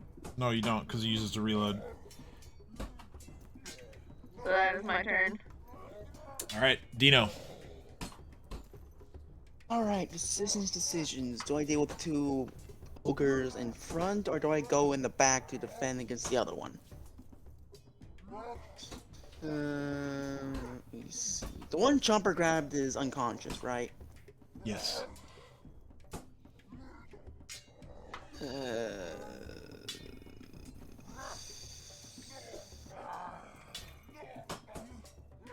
And the other 2 ogres are just fine, right? This one is, I mean, they're all shaken. This one is still stunned for a round. This is the healthiest of the 4 of them. The other 2 have roughly the same level of damage done. Okay, so really, it's only one other ogre. So... Fuck it, I'm gonna have to trust the rangers. I gotta go deal with the ogre in the back room. Alright. I'm gonna charge with... I have, thanks to Longstrider and my form, I get 70 movement speed. Mm-hmm. Yes. So Yeah, that should get me far enough. I was acknowledging that, yeah. I can get behind him. Dropper's gonna charge. Before he dies, he's gonna drop the other ogre. Okay, so yeah, Chomper just releases that ogre as it crashes to the ground in a heap.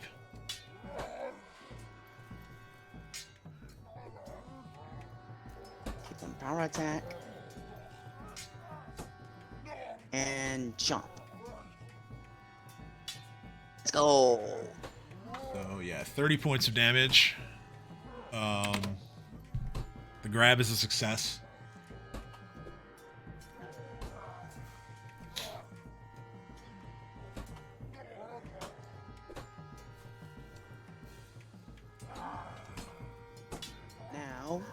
my attacks. Oh, and better for me to move somewhere else. Oh well, too late now. Oh wait, hold on. Chopper was attacking this one or the other one? I was attacking this one. Oh, that one. Okay. So, all right. So then, yeah, that guy's dead then. Chomper Oh is. no, I'm sorry. Like the first round he attacked him, then he Yeah. dropped him, and now he's attacking this one. Okay. So now I have that right. Yeah. So this ogre, after the bite, and you can see Chomper like still holding him in his maw, like the ogre is practically begging for death at this point. After that hit, like. Well, lucky for him, I'm gonna kill him anyway. There you go. All right, so 13 points. 30 points knocks him out. Doesn't kill him. I'm gonna kill him. Because I can't move afterwards, sadly, so I might as well just unleash everything I have. Yeah. So one more Talon. Yeah. The second Talon is enough. Well, I'm still cloning at him because I can't move. So Yeah. So you're just unleashing everything. Yeah, you're just eviscerating him. Yeah. So, You bitch. yeah, he's very dead. He's now a pile of gore on the floor.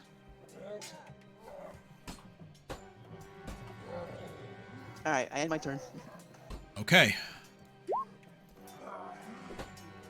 Dream.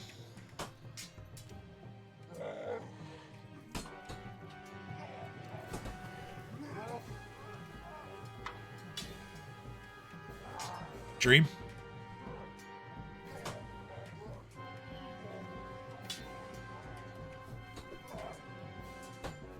Shaman General, come the fuck on. Rob.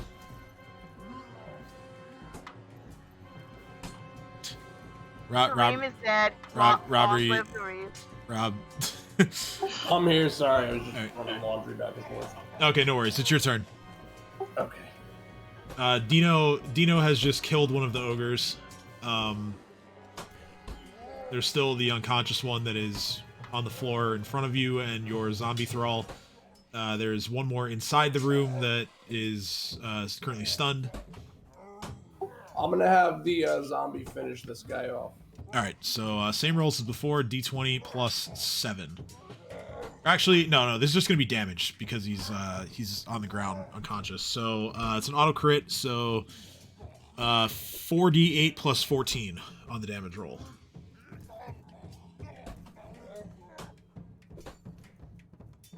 Yeah, that's Very nice. the zombie basically cleaves him in two at the waist and just brings the hook all the way through, dragging it through all the flesh and bone and just spilling the blood is like pooling at Cade's feet. Kind of evoking that dream from the night before a little bit. So, okay, Babu, would he be able to make it to me and over to this guy? To you and then back to that guy? Yeah. Let's see. He has 60 foot fly speed. 25. Yeah, he could. So yeah. I assume you're going to use your standard action to give him a touch spell? Yeah, but I'm wondering, like, is that giving him, is that casting the spell? Like, giving him the spell? Yes, giving him the spell is expending the spell. Alright. I wanted to do both of them at the same time, these guys.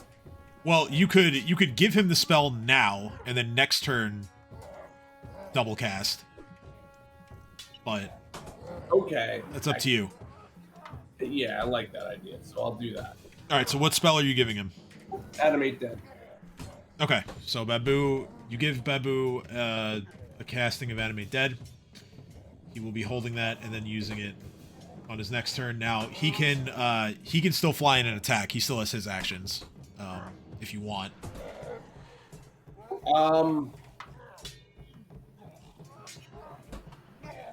No, I'm just gonna get him in position. All right, so yeah, he flies into. You can move him to wherever you need him to be. Okay. And then I guess I'll move up and get myself in position. Yep, you can do that. So this ogre is stunned. This ogre down here. He is going to move on over towards Jakardros and Vale. And he, again, not terribly confidently because he's shaken, but he's going to swing his ogre hook down towards Vale. And that is an 11, so he does not hit. Get it. Cardros and Shalelu are each going to take a 5-foot step back. Both of them are going to notch their longbows. And side by side, they're going to each fire 2 arrows at this ogre.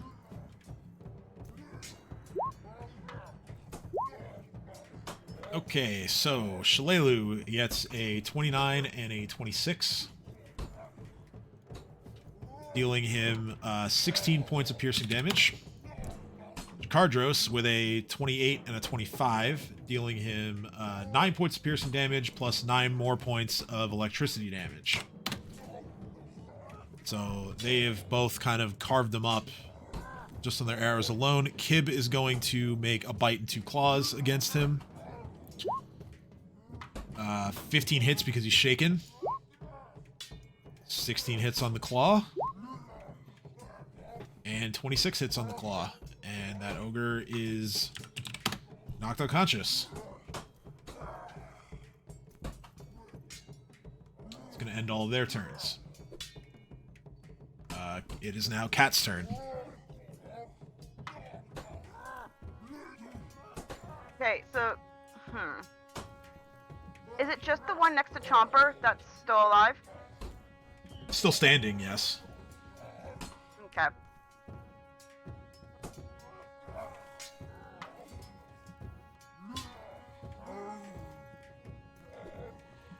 I'm gonna throw some ice spears at him. Okay.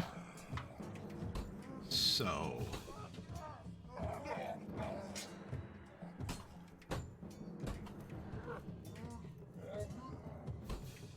So, two spears? Yep. Alright.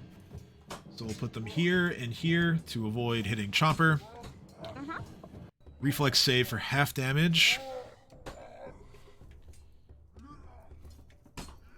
Let's see here.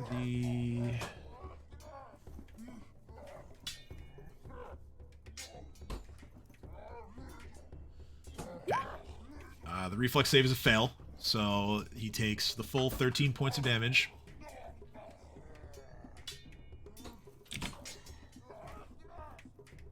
Okay. Hold on.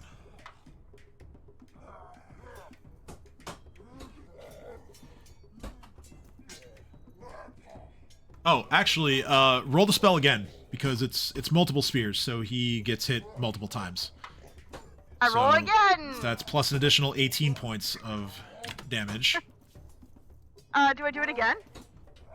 I just do 2, right? Or Just do I do two. more? Just 2, yeah, no, you're good. You're Okay. good. So you failed to save, therefore the spell gets to make its trip check, which is also a success.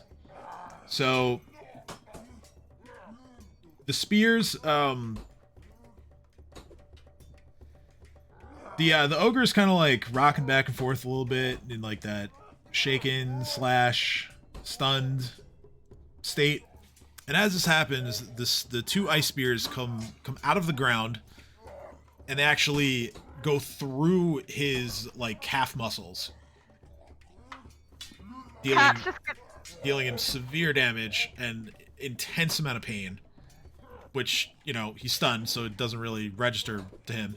The spears retract, and then the ogre falls to the ground prone. Cat's just gonna walk over and go, again in Elven. I told you should have run. The ogre says nothing, for he is stunned, but he's still conscious, but yeah, stunned. All right, and I end my turn. All right, Vale is going to coup de grace the ogre on the ground. He's here to take some heads, so he readies his axes, and he deals a fuckload of damage and decapitates this ogre. Total of like 40 points of damage. So that ogre who is attempting to flank, not so much. Now, at the start of Cade's turn, the set of double doors to the southeast open,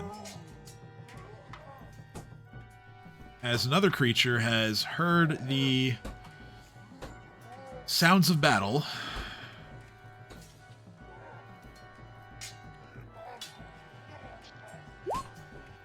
Okay, that's their initiative.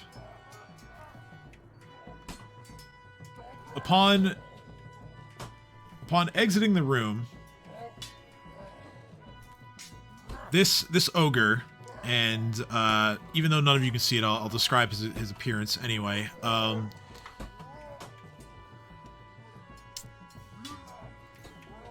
This ogre doesn't have any noticeable like deformities or anything like that. However, he is carrying an object of sorts, and as he exits the room and he looks down the hallway and sees humans specifically, he is going to take this object of his and he is going to fling it down the hall at them. It lands on the floor and slides basically right up to Vale's feet. From Ursuline, from around the corner, Vale actually is going to kind of crouch down and look at this. It's actually a body that was thrown at him. And you hear, from around the corner, you just hear Vale go, "Is that Petter?" And then he just screams out in rage, Vale. And he just, he's like, again, you can't see this, but he's looking at this ogre and he's just like, "I'll kill you!" Like, just wanting to just end this guy where he stands. Yeah, like, trying to get closer, trying to push through everything. So with that, Cade, it's your turn. Cade, seeing how furious he is, wants to give him the chance. Wait, So- you're only hearing this. This is occurring on the other side of, like, this is occurring on the other side of the far wall from where you're standing, like, over here-ish. Like, you don't see any of this, but you can all hear. The door's open. Like, you all hear Vale just, like, screaming at the top of his lungs that he's gonna murder this ogre. For apparently what he did to this guy named Petter. So, this one's still alive, though. Yes, it is prone, still stunned, and grabbed by Chomper, but yes, it is alive. Alright, well, it's handled by Chomper. Can I squeeze through everyone to get back out over here? Well, let's see. With your movement, you could get 10. I'd say you could get to here. Alright, I'm gonna do that. Chopper Then. never grabbed this one. Did he not just attack? This Oh, is you're second right. round of combat so far. Yeah, you're right. So he didn't grab it. He didn't grab him. I forgot. That was the one that Cat just murked with her spell. Yay! I had my my wires crossed on condition icons. My mistake. Carry on.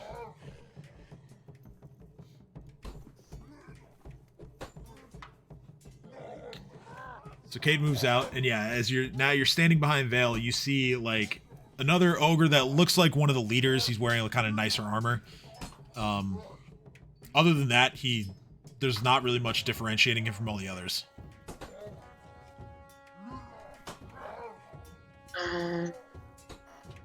What level am I? 9. 9, so 2. Okay. 8. Alright. 25. Okay, so when it says a spell says 25 feet plus 5 feet every 2 levels, does it mean the level of the spell's cast at, or does that mean my level? It means your level. So rounded down, that's an extra 20 feet of range, so 45 feet. Fuck. Cool, so I can reach him. You can reach him.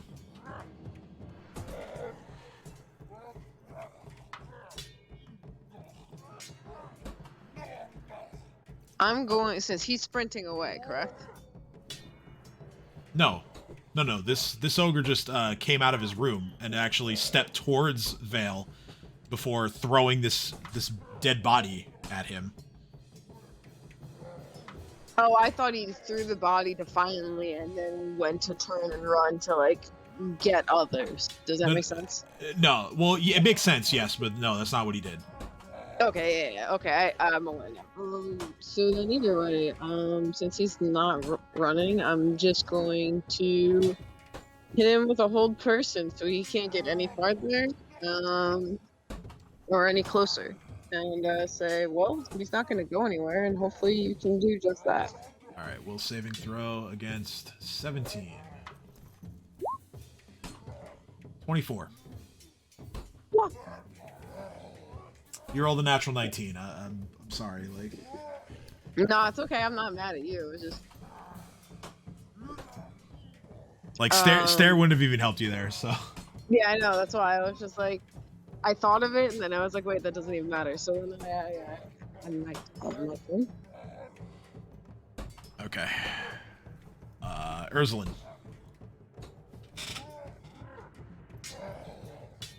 I'm back. You are, and it's your turn. I was either bathroom trip or a really long turn for Cade. There were some questions asked, so yeah, it was. My dog is whining. What did I miss? Because I know I said I went to the bathroom, and it was like as the time you were explaining about a person coming. Okay, so what you missed was from the southeastern room, an ogre came out and threw a dead body, and now that Cade is there, Cade, you can see that the body is headless. But yeah, this ogre threw the body across the hallway, and it landed on the ground and kind of slid up at Vale's feet. Is Vale, this ogre still visible or no? the one that threw the thing, he's not Yeah. visible to you, but he is visible to Vale, like the NPCs and Cade. Oh, okay. Well, Yeah, so Vale then crouched down and actually identified who this body is as one of his fellow Black Arrows, and he is now flown into a rage, and he screamed at the top of his lungs he's going to kill this ogre.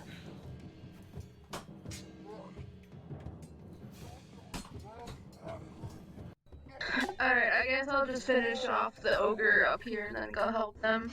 Okay. So that's going to be this one here. Yeah, he I is- guess I'll two-shot him. Okay. Yeah, he's still prone. He is no longer stunned.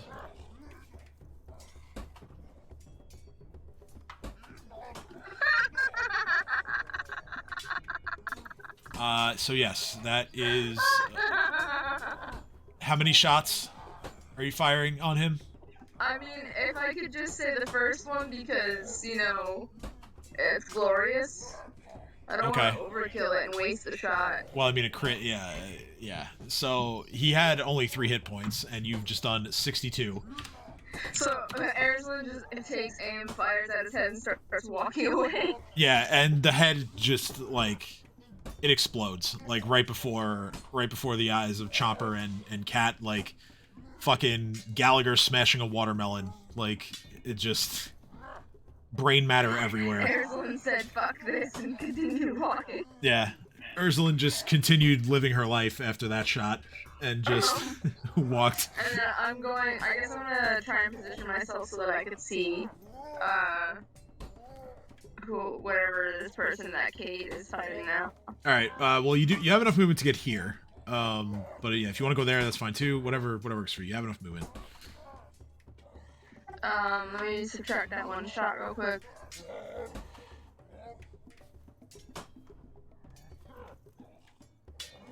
And then I'm just gonna load 3 bullets in and take aim for my next turn.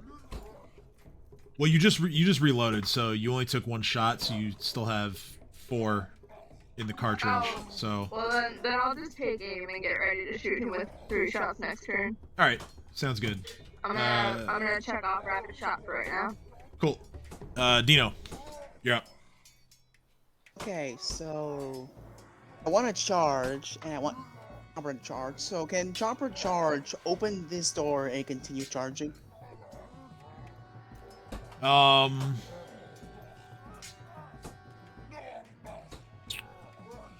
would say you would have to open the door. Well, hold on.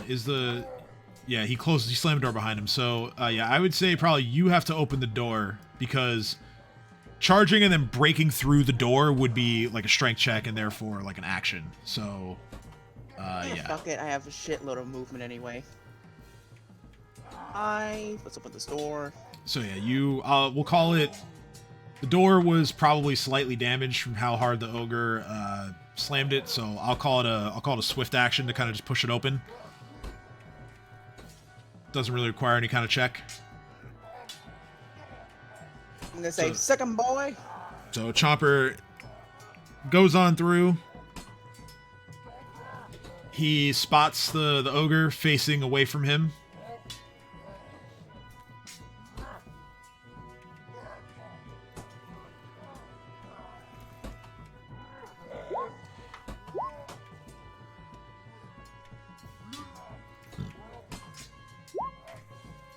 Okay.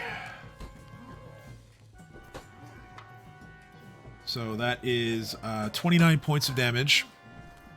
Yes. Plus a successful grab.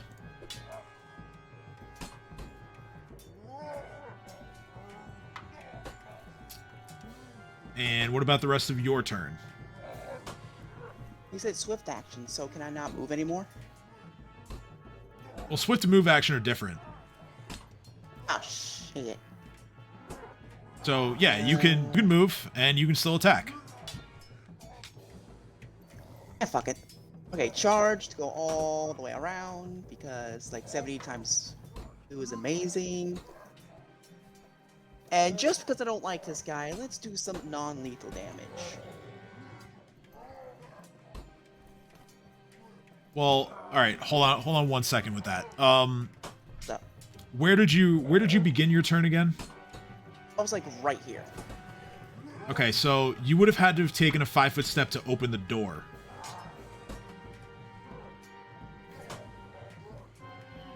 So yeah, that would have been your move, and then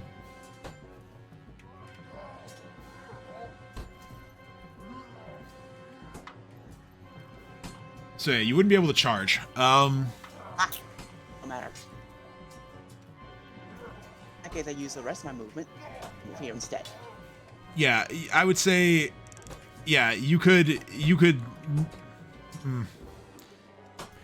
move there, but you wouldn't get to attack, right? Because 5-foot step is a move action, so to move more, you'd be giving up your standard. But like, yeah, you would. So, can I not like move a little bit and then continue my movement?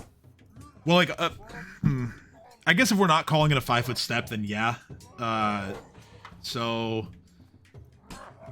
yeah, I would say, yeah, you wouldn't be able to charge, but you could move there, yes. And then, yeah, you can make an attack.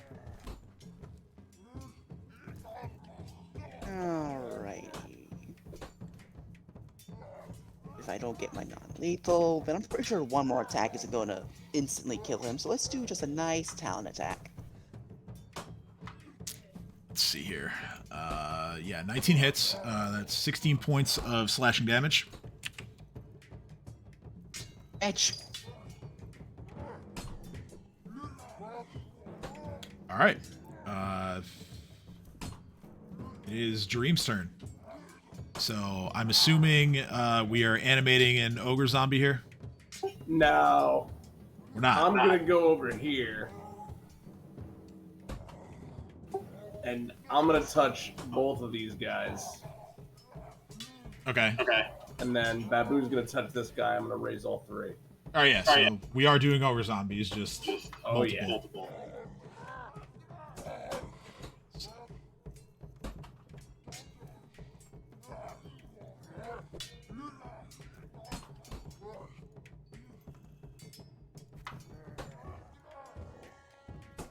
Alright, so that is going to be 2 uses of Animate Dead. One for you, one for Babu.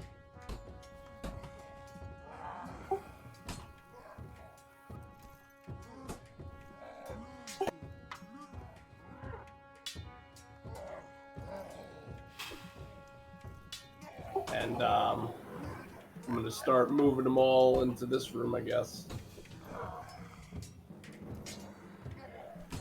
Alright. Follow you that way. Okay.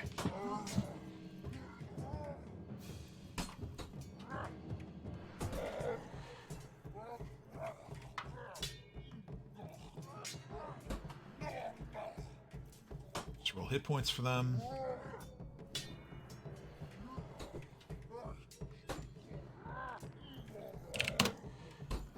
19, 16,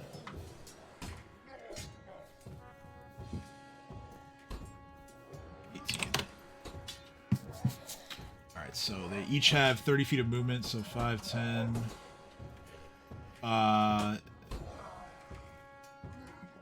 Put one here. 5, 10, 15, 20, 25, 30. 5, 10, 15, 20, 25, 30. So you once again have your now you have 4 zombie thralls. Yeah.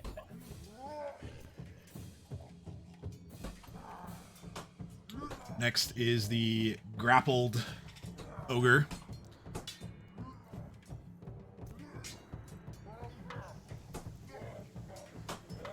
The ogre is going to attack Chomper and try to brute force his way out of the hold.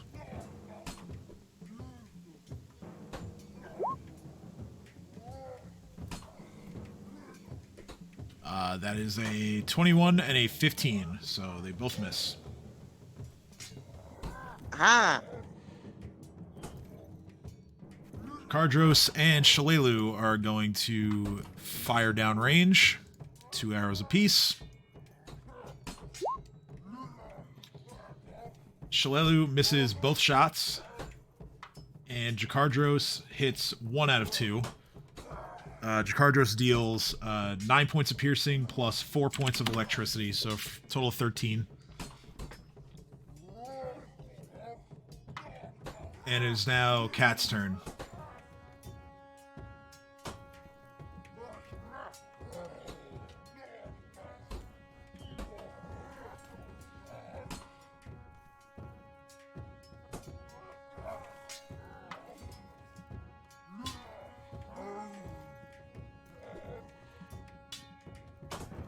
Cat?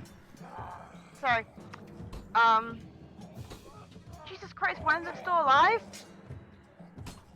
Dream just animated all of them. Oh, so they're all zombies. Yeah. 3 of them are, well, 4 of them. The one you came in with plus the other 3. They're on our side. Okay, that was a lot of movement. Hold on. 5, 10. Sorry, I can't see, so I'm kind of... Fair. I'm trying to figure out where to go. Sorry, I didn't actually move. You are at, yeah, you're at 20 feet of movement, so... I was like, over here. I was like... where's... I'm just gonna follow the dead guys. So you follow the ogre zombie parade. Yeah. Now, if you don't want to attack, you can move more. You can take a full round run or something to that effect if you like, or you can just chill there if you want. right now I'm just chilling there. Like I said, I'm following the zombie parade. Okay. So, Vale's turn. Vale is going to run his ass all the way over there in a charge. And go pop pop with his axes. And my god, those are pathetic rolls. He misses with both swings. Shit.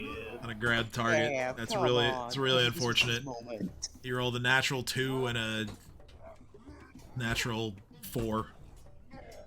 It's tough. You hate to see it. So, now as one of the after effects of Vale screaming in anger from the north, another door is flung open. And another ogre steps out.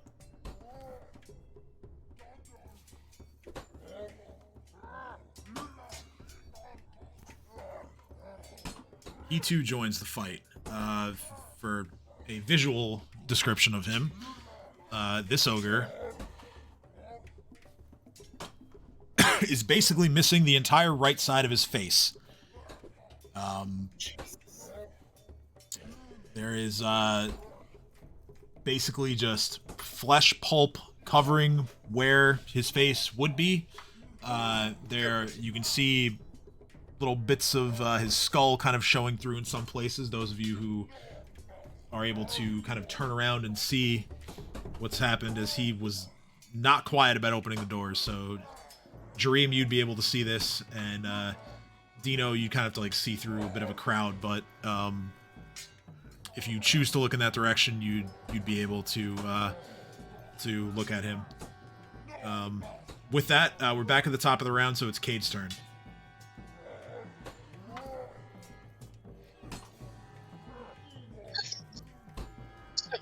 Cade's frustrated at that thing evaded them first time around. So they're gonna put it under a hypnotic stare. Okay.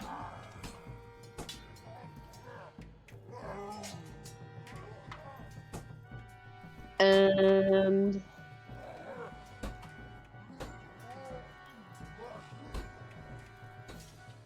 so the other one came from which direction?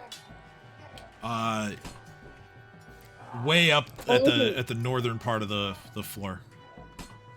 Okay. You heard So a this door. way. You heard a door being flung open and the footfalls of him coming out. No, not there, not there. Like around the corner, like around that's this why, yeah, this corner, okay, all the this way up way. there. Yeah, That way. Okay, that's what I was asking. Okay. northeast. So- Yeah.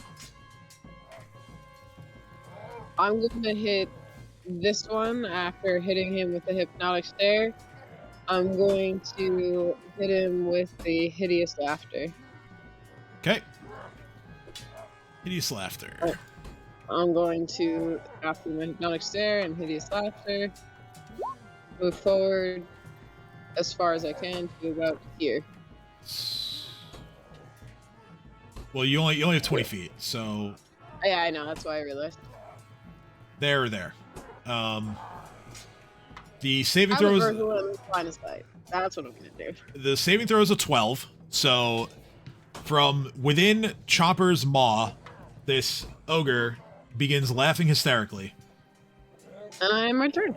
It can't fall prone because it's being held aloft by Chopper, but it is, again, in just a fit of laughter. Ursulin, your turn. Okay. I shoot.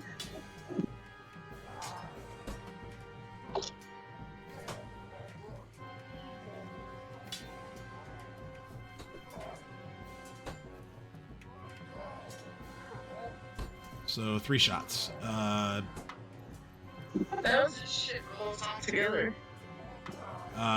Let's see. What's his touch? Okay. Unbelievably enough, they all hit.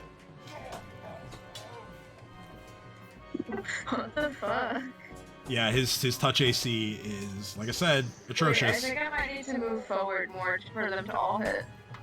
Oh, yeah, right, because you'd be outside of, No, you're right at 40 feet. You're good. Never mind. They all hit. Gang, gang. I'm tired. 38 points of damage.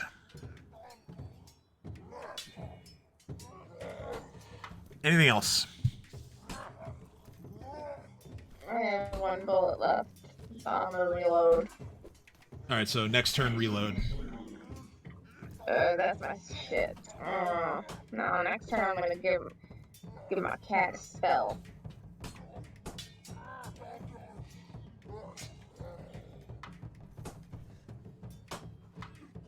Okay. So next is Dino's turn. Man is still alive. Yeah, he is. God damn it. Upper! Time! Double jump! Double chomp. Oh boy. Double jump! Oh. So, yeah, 2 bites. That's 47 points of damage. The ogre. Wow, close. The ogre's unconscious and is just barely clinging to life. I'm gonna have Jumper drop him. Okay, Then so we say in Dino Nikes form, it's like, hey, it's all yours. it's a veil, I assume, or Yeah. okay. And Alright. I can't really get closer to this other one because I got an army in front of me. Yeah, there's so- a massive humanity and ogre zombie bullshit in your way. I'm just let the ogre zombies do their thing. So Okay. I can just stand right here and make things a little bit easier for me. All right, cool. So, Dream, your turn. Alright. So where was that guy that you said was opening doors? He's at the northern end of the hallway. Okay. I'm gonna send my zombies to go get him. Okay. So 5, 10, 15, 20. All right, so one of them makes it all the way there. The other one is, the first guy's just in his way. So, D20 plus 7 for the attack. This guy's straggling too. Yeah, you want to command him to move closer, or? Yeah, I thought he was following with the rest of them. 5, 10, 15, 20, 25, 30.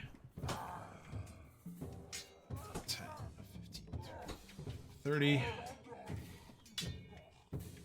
Alright. So you gotta make your attack roll for the one zombie.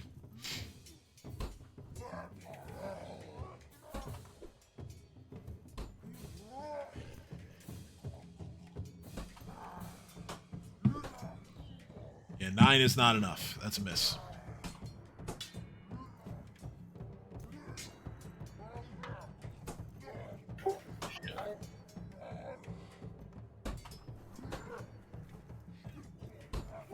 So then I'm gonna follow, I guess.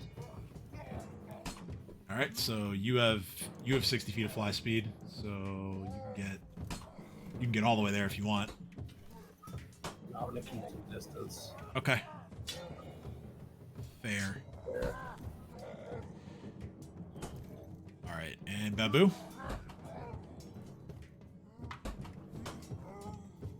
Who's gonna move with me? I still get a standard though, right? Yeah. Yeah. Okay.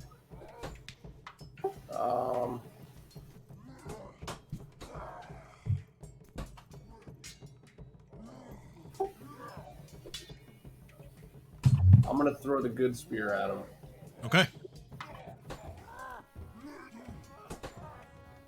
Do you throw the good spear? I'm gonna throw the impaler. Throw the impaler. All right. Impaler of thorns. Yeah, 29 hits. That's 10 points of piercing damage.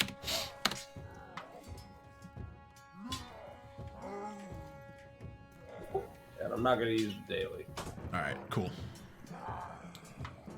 So, con check for... Alright, so the ogre that Chomper was grabbing. Black Arrows aren't going to get a chance to confirm the kill themselves as he succumbs to his injuries. However, Decardros is going to kind of move through everybody, as does Shalelu.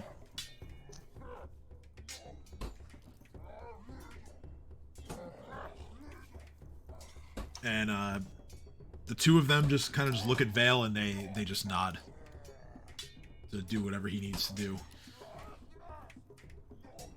Next is this ogre who's joined the battle at the northeastern end of this floor. He is going to...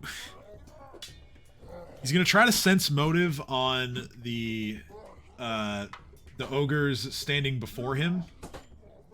See if he understands that these are zombies.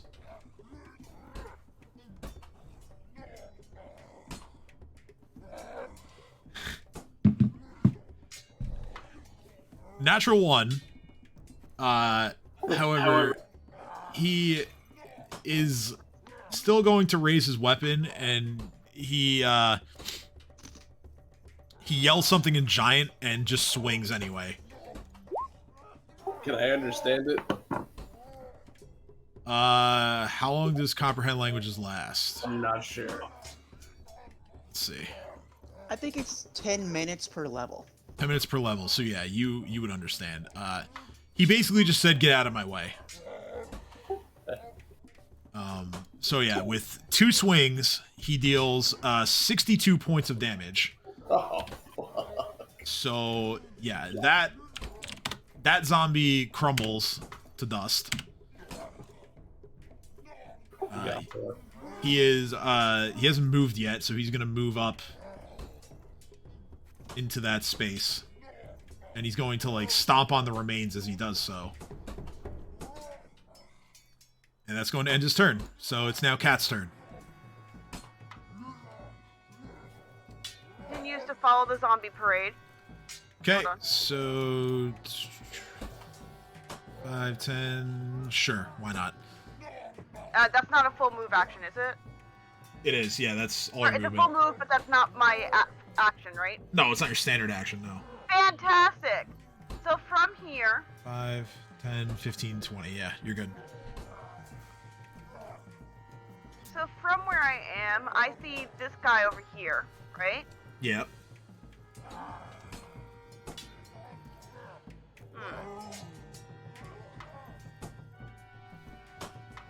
I'm gonna use a lightning bolt on him. Okay, now, I want to clarify that Lightning Bolt and the ability you have, Thunderbolt, function differently. So, I'm well aware. Right, so Lightning Bolt emanates from your hand in a straight line. So that is going to go through the zombies. As in, it's going to hit them. Okay. Whereas Thunderbolt is, bolt from the sky, like... Which is what I'm thinking of. Like, if you only want to target that one ogre, then Right. use Thunderbolt instead. Sorry, I was thinking of lightning bolt as in the way that a lightning bolt normally functions. Right. Which is lightning bolts begin from the ground. So, fun time, lightning bolts actually originate from the ground and go up. Yeah, I know. So that's what I was thinking of. Okay, on second thought, I'm not using lightning bolt. No, stop clicking. I'm gonna use my ice spear again, though. Okay. Do that. So 2 more ice spears. Reflex save 17. That's a 14. It's a failure. So that is 18, 25, 33 points of damage total. 13 piercing, 20 cold. The trip check fails, so he's not knocked prone. But he takes full damage.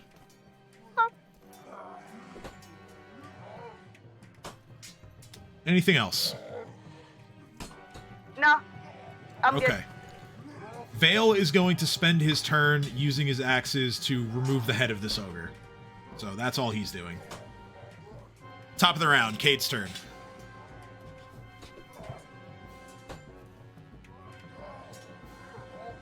So Kate's gonna advance the ogres and second round in a good position. I'm just gonna send another spell out at them. This time, Kate's gonna walk up on that ogre, seeing how dangerous it is, and it's distracted. Because now I'm within walking range, correct? This ogre is dead. Okay, my thing is now lagging.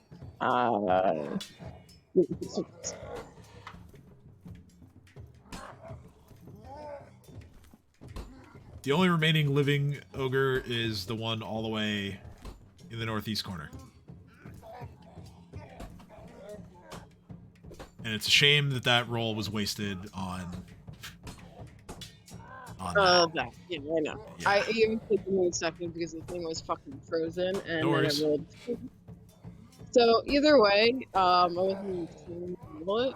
This one was kind of impatient, and it was frozen, so I was clicking everywhere. Yeah. That's why I was asking when they moved them. I was like, Oh, I'm sorry. Yeah, I can move you. I'm sorry. So, yeah. 5, 10, 15, 20. Good. So you can kind of like peek your head around the corner and you see just a whole mess of people. You see, of course, Chopper and Dino first. Cat basically kind of just like lowering her hands down from summoning these ice spears. The 2 ogre zombies remaining, well, 2 of the 3 remaining, with Jareem and Babu flying overhead, and then the enemy ogre at the far end. So I'm gonna move myself here just so I can actually see what you're telling me, because you Yeah. say my character can see it, but I'm not there right now. Yeah, I just- you're kind of just like craning your neck and like peeking around the corner. Yeah. Would you count the ogre here or here? 30 or 35 feet away? Well, technically both, because it takes up a 10-foot square. I that- meant more so for me to hit it. Like, Oh, well, this is one of Jareem's zombies. So the one, So it doesn't even matter. yeah, the actual enemy is 50 feet away. Okay, that helps me.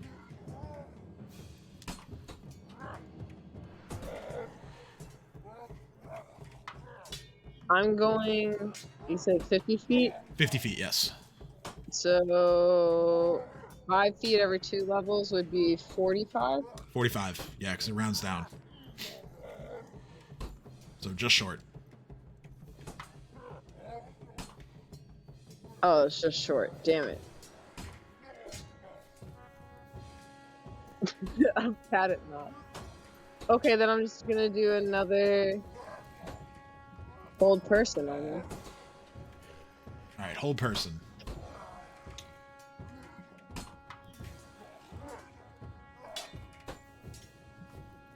Anything else before I roll the save? Hypnotic stare as well. Come behind me, bud. Doing my best to make sure you remember that, because My brain just immediately. My problem is that in my brain, I always do it, so I sometimes fail to say it. Gotcha. In game, I don't do. So I need to be more cognizant of that, and you're helping me with that part. oh, I feel so bad though. 21. 21 on the will save. And this is what I mean, but it doesn't matter, even with the boost from shit. I know. I feel so bad though. I keep rolling so high for these creatures. I want your shit to work. I For want the to be Lamia, clear, it the never Lamia we're works. going up Even against on the stupid has- mobs, it's supposed to work on. It's okay. I know, I should but just go back to smacking things with a stick. That was more successful. Rob, we're gonna end once this combat ends, and it's pretty close to being over.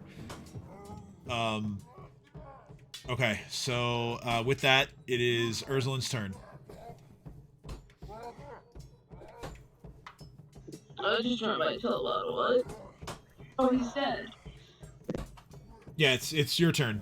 But yeah, the only one left is the one around the corner from you at like the far northeastern end. You ping him. Yeah, he's all the way over here. I didn't see it. I'm continuously pinging. Just I can't. you might have to like scroll up on your roll 20, but Oh, it's up. Okay. I was like trying to fucking manage my computer right now. Northeast. Yep, you got it.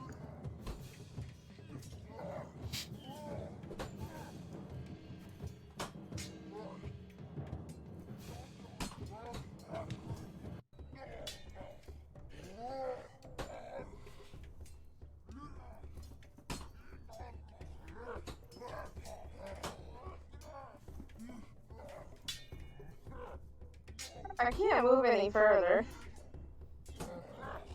Yeah, I mean, unless you take a full round to like run. I mean, yeah, sure, but sure. I could just use a grip point to pistol whip him. I'm gonna do that. Pistol whip who? There's no one. The only one is like way up here.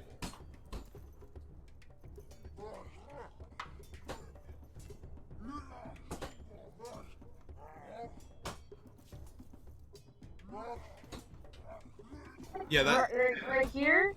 That's a zombie under Dream's control, and so is the one in front of it, and the enemy is all the way back here. I'm currently at 60 feet. Okay, so yeah, that's a full round run. But my run is 80 feet. Okay, so then you can move another 20 feet.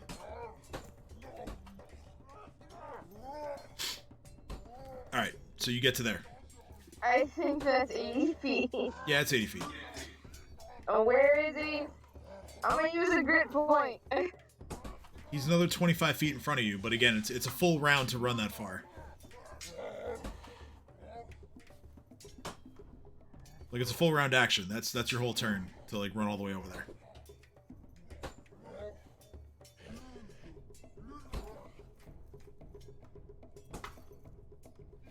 Alright, moving on. Dino. Can I not just utility shot something just to be useful? No, it's a full round action to run that far. Okay. So question, if Chomper charges, can he get behind this boy?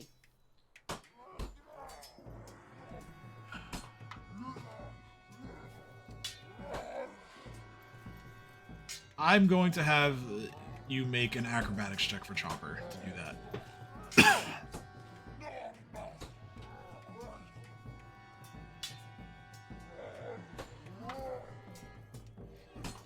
I do. Sure, why not?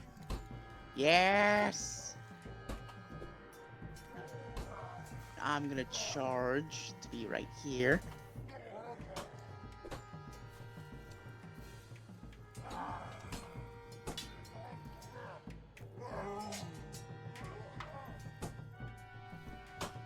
Okay.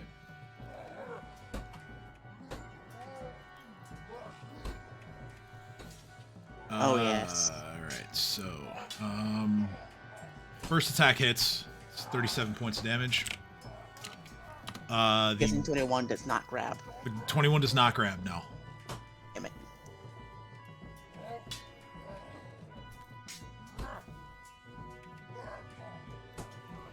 Alright, Dino Nike's turn. Mm-hmm. Bite! 29 hits. 14 points piercing damage. That hits. And natural 1. God damn it. So 20 more points of slashing damage on top of that. And lastly, this ogre's a bloody mess. That hits, actually, thanks to flanking. you flanking. the ogre falls unconscious, and you see his like disgusting, like pulpy right side of his face smacks against the floor, the stone floor first, and he's just out like light. Beautiful. Dream. It's Dream's Can you do turn. the honors.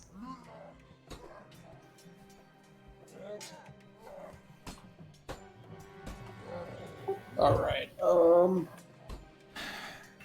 Dream gets the coup de grace chance if he so chooses. I'll give it to the zombie. You give it to the zombie. All right. 48 plus 14.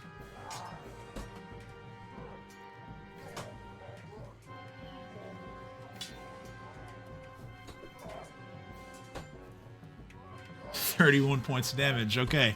So the zombie takes its ogre hook that it was holding in life and before it was killed, and it is going to swing downwards at an angle, and it's going to carve off the other side of the ogre's face. Yeah.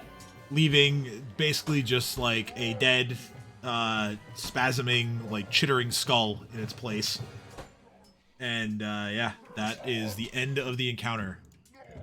Let's go. So,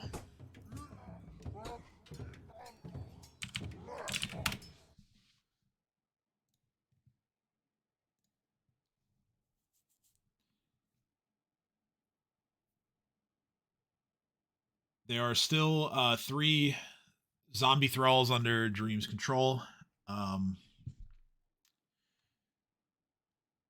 To give a sort of belated description, I didn't actually describe this room here that you guys were all in too well, so I'll do that. This room was basically the old barracks of the fort. The room looked as though it was once comfortable and sort of well maintained. However, now the room, all the furniture in the room is basically splintered, bunk beds that are all disheveled and broken in places, torn up bedding, smashed tables and chairs. So that's what that room was. There are lots and lots of doors to open here. The one interesting thing is that Dream, you can kind of see this as well as Chomper would have seen it as you ran by. In this little alcove thing here, there is a set of stairs that leads up. There are also doors next to Chomper here and behind him, as well as another door here. There are doors here, here, here. The 2 rooms that the ogres came out of initially, and then there are other doors on the left side. But yeah, and a set of double doors right here as well. So doors everywhere.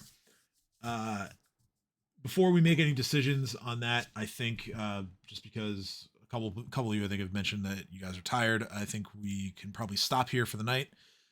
But yeah, that was an interesting. I loved, again, you guys continue to surprise me and impress me with your tactics. I have to say, like, it's been a lot of fun to run the encounters this way. Are you talking about how we fight or how we took a nap first? Really all of it, but mostly how you guys like begin the fights, like your openers, like, cat intimidating into a fog cloud, or I had a lot of fun with that.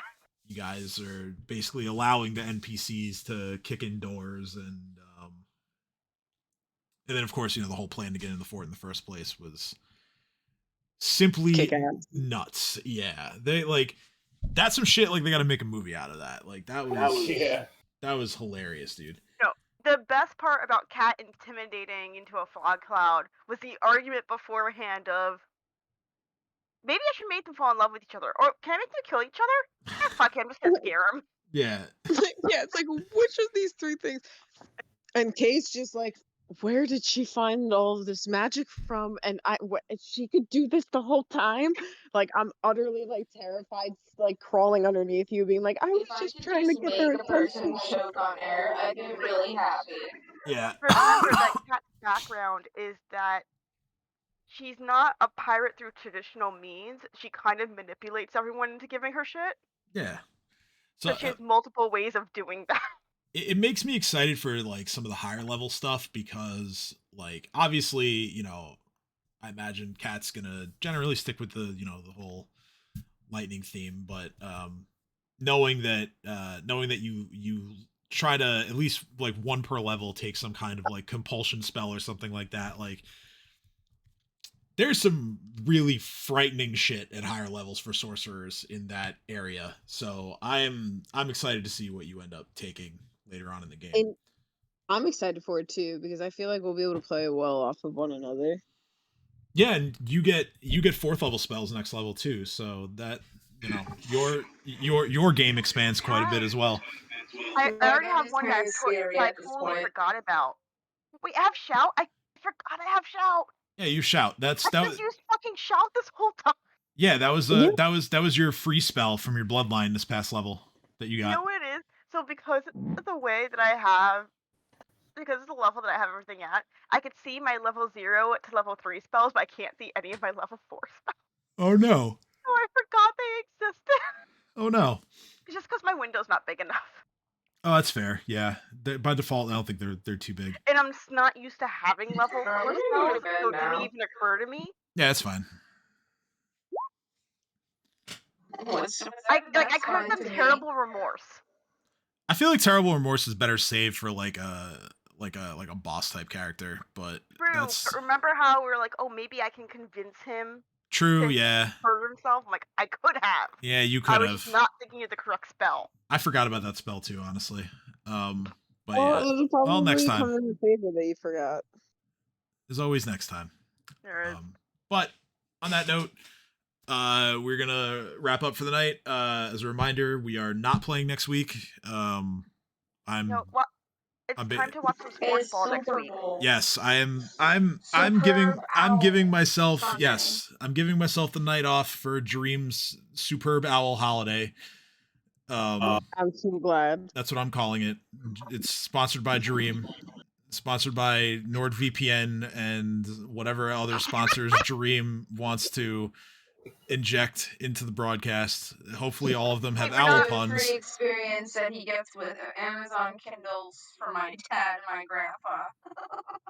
I mean, we can't forget how we can't try the new Arby's steak and bacon dip sandwich. I don't know. Like No. Hello Fresh.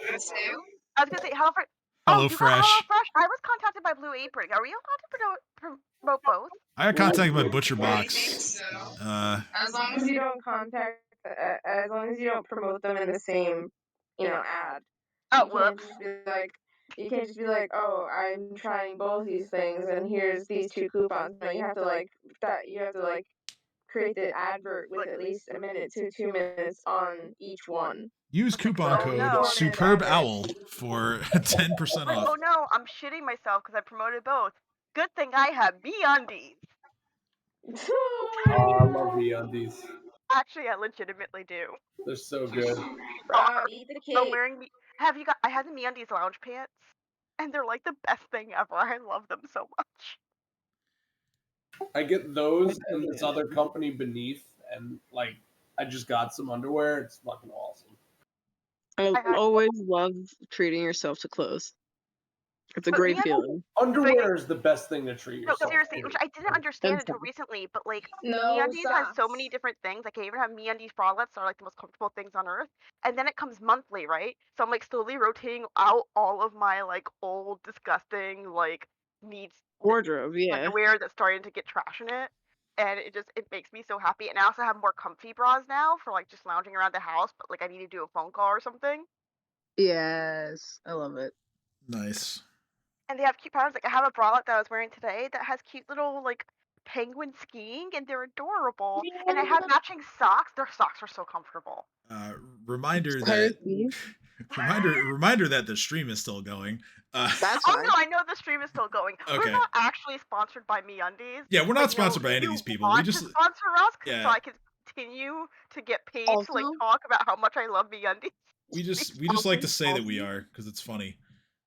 Pair of Thieves, great brand for undergarments as well. For socks, Yeah. underwear, whatever. Comfy as fuck. I really want to. But no, like the MeUndies lounge pants, like everything I've gotten from them has been like the most comfortable shit on the planet.